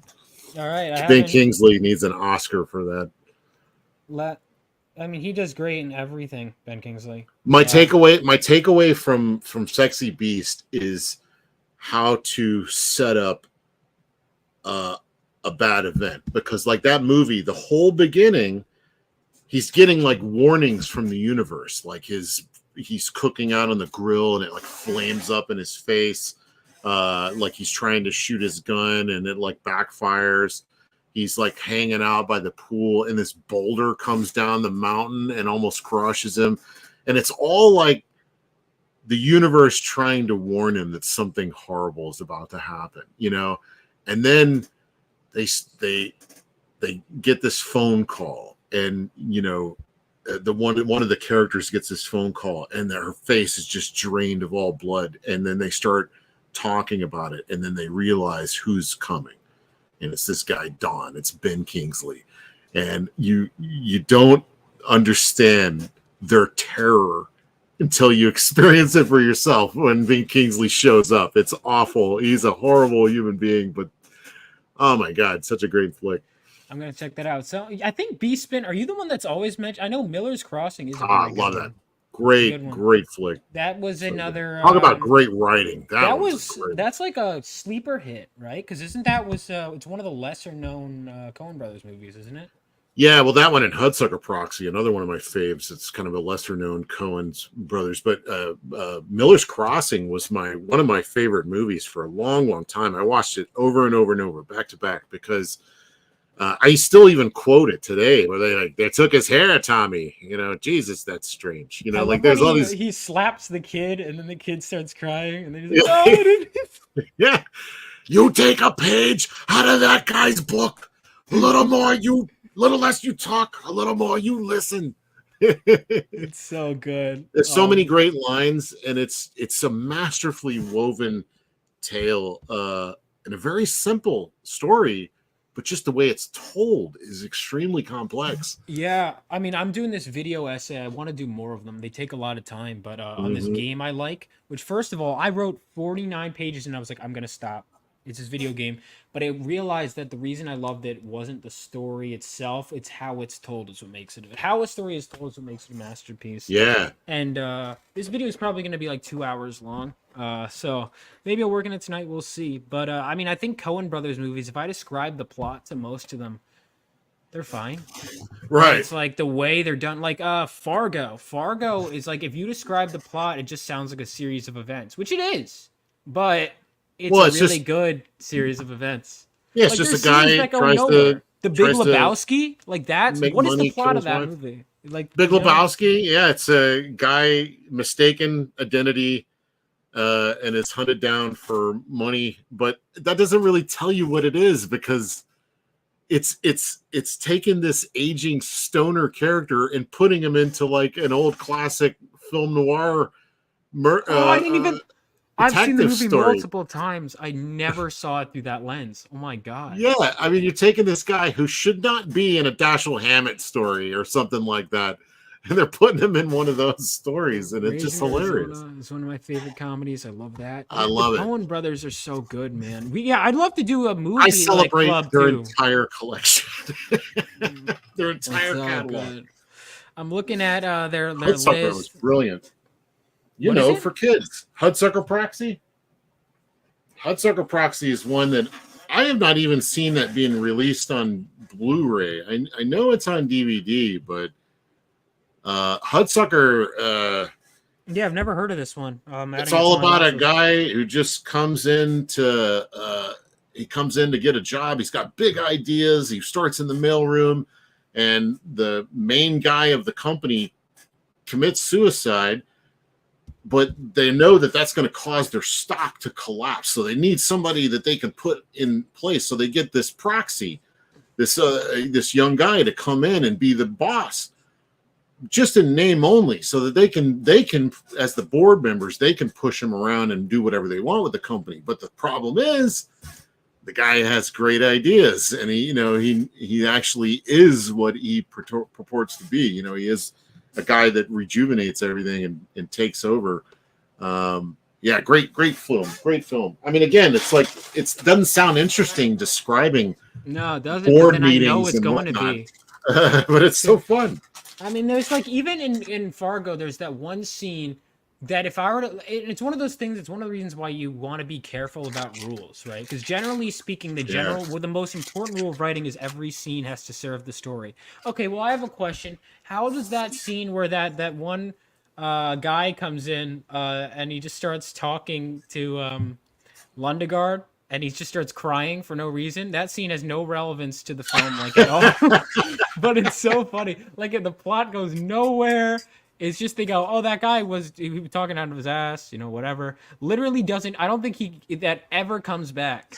But it's funny, and it's It must show. Sometimes you can show, like, maybe it was. I haven't seen that movie in a while, but it makes me wonder if that was just showing Lundegaard's really odd take on things. How did he react to that? I can't even remember. I need to go see that again. That's so good.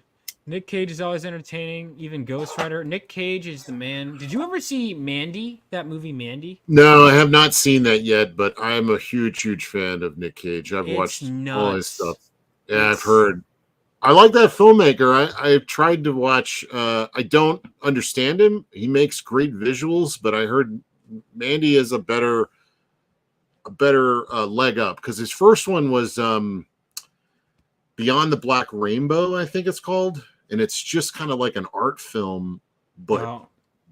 really crazy visuals and stuff. But then Mandy actually has like an actual story. The story is very surface level, if I'm being Right. honest. But it's But just it's told in a cool. really unique way, right? Yeah, it's just cool. It's just like a revenge film. It's very true. I love it, man. Yeah, I need to check it out. Miller's Crossing. I know it's not the same, but it's like it's Prohibition as well. I mean, The Untouchables is another great Yeah. one. Classic. Man, we gotta. Yeah, I would love to honestly just figure out like movies just to dive into on stream. I've seen almost everything. Yeah, I gotta rewatch a lot, man. Yeah, my favorites are probably Shawshank, Donnie Darko, Jaws, obviously, Empire. Yeah, it's a good one.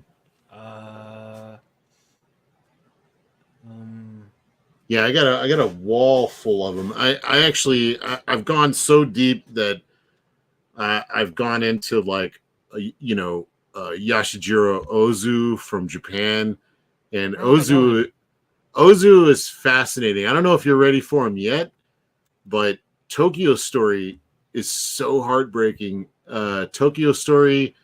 I think that's on my list.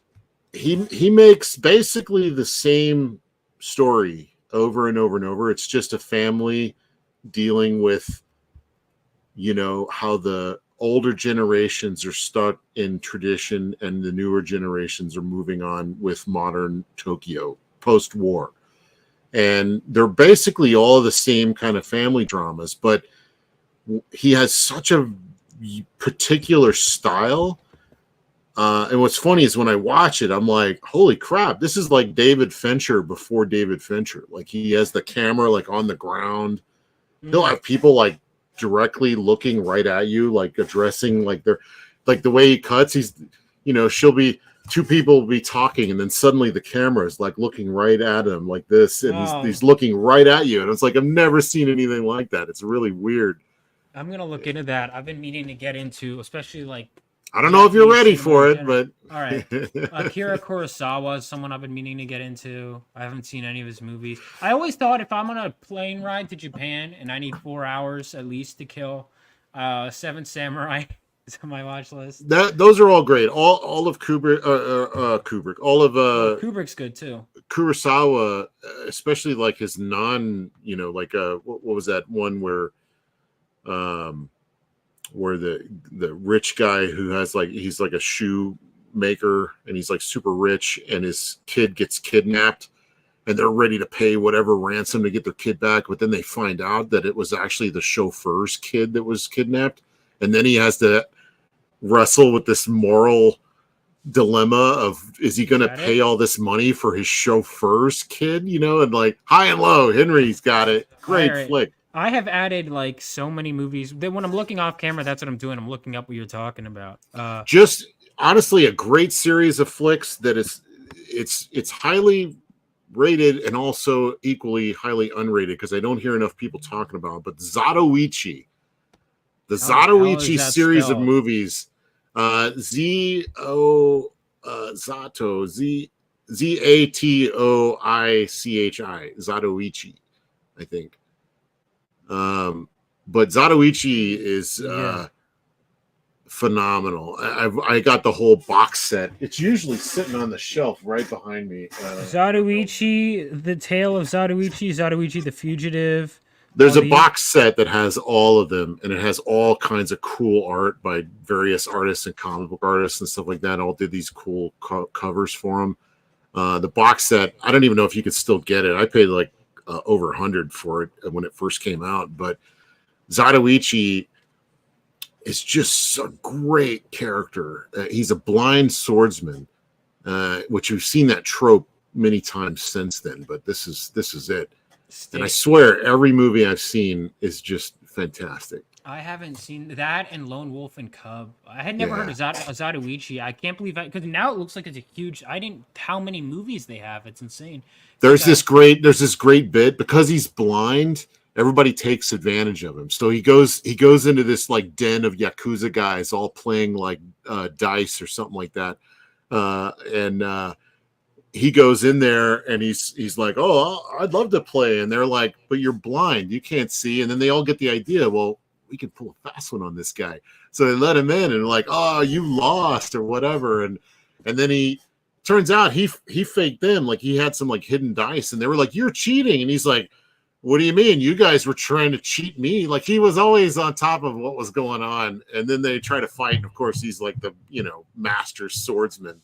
And he has this like walking cane with a sword in it. It's so good. Man, my watch list just got much bigger. I need to watch so much stuff, but I think people take from everything because it was the other day, it was literally yesterday. I was mentioning my favorite influences on my comic, and people are like, "What are some of your other ones?" And the truth is, probably stuff I wouldn't even think of have influenced my superhero. Because like, yeah, it's a superhero story, so I think of the superhero stories that inspired me. But I'm like, okay, well, I was writing the bullying scene. I mean, what, like school ties? Like I could pull anything. Yeah. The friend dynamics, Stand By Me. I don't know. Real life, obviously, Right. Your own experiences. That's what's so. I mean, it's when people ask me like, "What's my favorite stuff?" I'm like, almost all of it. Yeah, what do you mean, movies? Yeah, almost all of it. I've watched so many. Even the bad ones have like fun stuff in them. Oh yeah, bad stuff can be. I've never regretted watching a movie. I have a couple times. There's like, I still think about. It's a fantastic film, but it's utterly horrifying. Is Irreversible. Oh, I've heard that one's really fucked up. Oh, it starts off fucked up, and then it calms down as you're kind of because it's all told in reverse from the end to the beginning, and then it kind of gets into this quiet moment towards the end, and then the end. It reveals something that makes way more impactful the beginning, and it just guts you. You're like, oh my God, what did I just watch? It's so wrong, that movie. Gotcha. I haven't seen that one yet. I know Memento obviously has that weird. Oh, Memento is brilliant. That's just a great movie. Well made. I hate Irreversible because of that scene. I think I've seen the part with the fire hydrant, but I haven't seen anything else. Oh, where he beats the guy's head in with that. Yeah. Yeah, that's right at the beginning. And okay, so it sounds like it gets worse than that. Okay. Well, yeah, there's an awful scene dealing with rape, but and murder. But then later it's the psychological aspect of what actually happened in that moment that makes it way more impactful when you find out more about what was going on. So do I watch this movie or not? I'm getting I think it's I don't know. As a film fan, I think it's kind of required watching, but I don't know. It's a hard recommend for just anyone. You have to be a very stern stomach. Got it. Yeah. There's always those. There's certain movies I won't watch for those reasons that it's like, okay, I've heard it's good. Well, but it's like, but if it's good, that's an important thing. Some movies are shocking. The movie that guy made after that was really interesting. Actually, it's equally as like intense, but not quite as bad. But it's all about like this kid in Japan who's like a drug dealer or something, and he gets shot, and you're kind of following his ghost around to like he's visiting all the various people of his I can't remember the name of it. Anybody in the chat remember the name of that one? The Notebook is gay. Vaughn would probably like it. God damn it. I hate. All right, so a lot of people have seen Irreversible. Yeah, it's intense. Vaughn probably likes Inception and Looper. Actually, I haven't seen either Inception or Looper. Oh, both great. I enjoy them both. Looper really actually caught me off guard. That was fun. What is it? Enter the Void. That's the one I'm talking about, where an American drug dealer living in Tokyo is betrayed by his best friend and killed in a drug deal. His soul, observing the repercussions of his death, seeks peace. I guess I didn't see the rest of that sentence, but it's just a really an interestingly told film. I enjoyed it, but yeah. For a moment, I thought he said mentioned Find, but it must have been another. Gotcha. I don't know. I don't know that one. I like to, yeah. Enter the Void is amazing. All right, my Yeah, watch yeah. list. I haven't been watching movies. I've been slacking, man. I hope My you don't get remaining. seasickness. That guy's the way he films will give you seasickness if you don't like a lot of Oh, movement, because he'll just rotate the camera and stuff and like fly through areas and and it can get a little unnerving. man, that's it's interesting.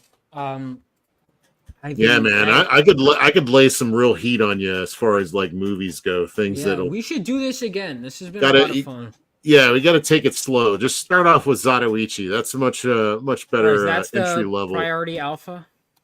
I out of the ones, yeah, I mean that's definitely a must see. Any of the Zatoichi movies, So Zatoichi and the Fire Festival is like one of my faves.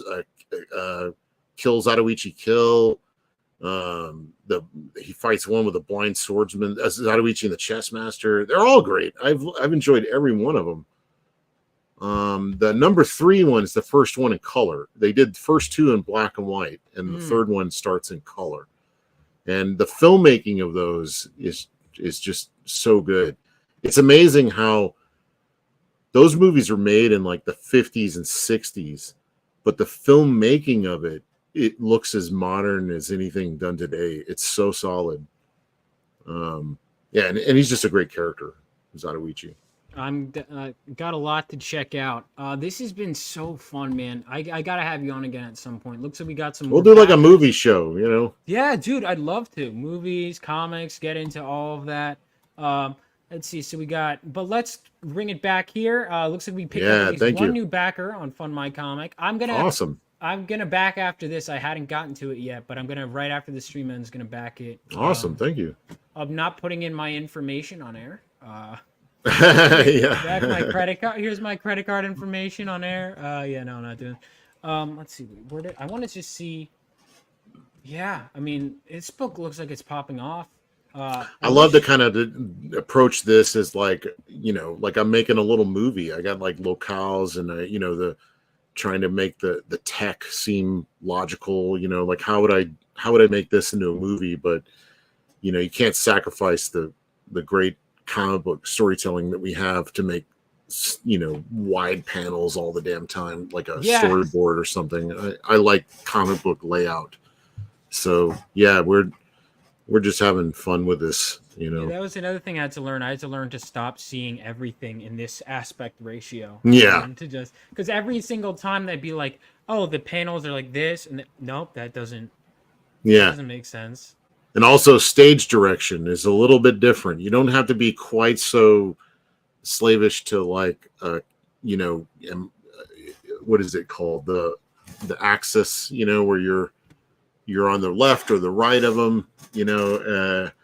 In comics, it's a little different. In movies, you got half a second before it's gone to the next shot, so you can confuse people really easily. But in comics, they're sitting there staring at it. They'll figure it out. You give them enough information.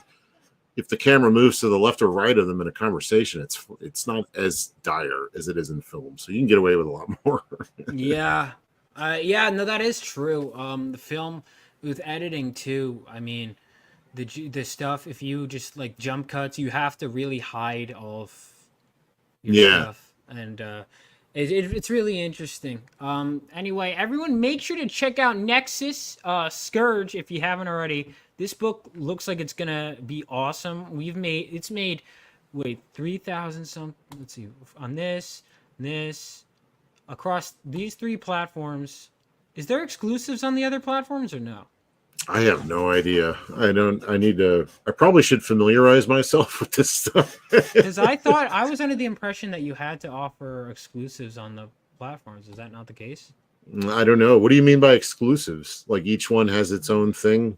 Yeah. Like maybe that's why the signed one is on the Indiegogo, but not Fund My Comic. Maybe Fund My Comic's got something that's different. I don't know.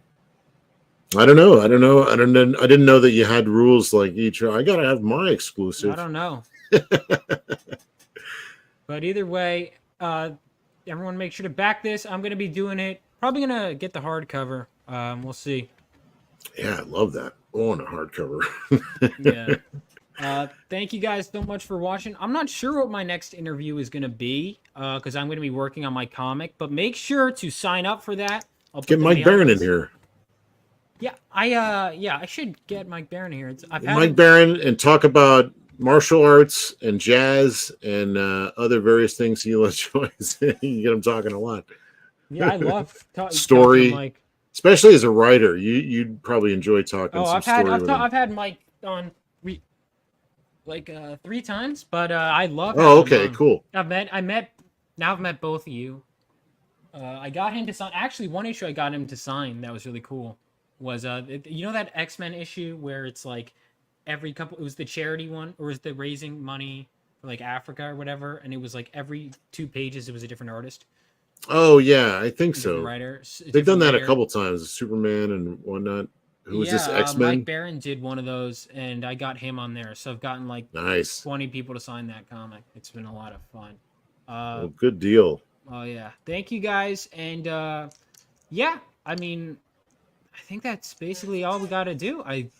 Well, I mean, we didn't have to. We just chose to hang out because it was fun. But thank you guys so much for watching this.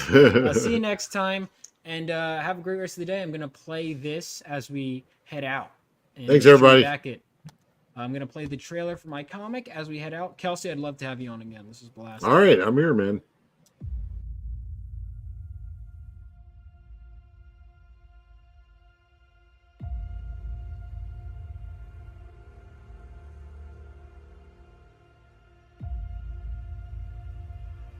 When the whole world was dragged into World War III, brave men like my father fought on the front lines. And they weren't alone. That was 20 years ago. Now it's up to us to carry on their legacy.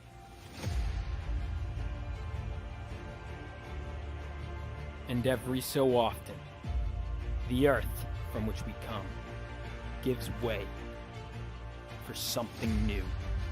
Something greater to be born. And with them, even greater threats to face. Bring it on!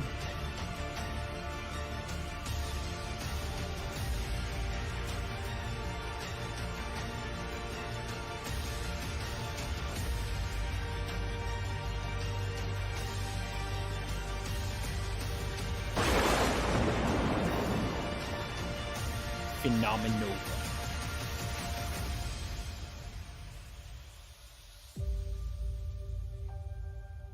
For you, Dad. For you.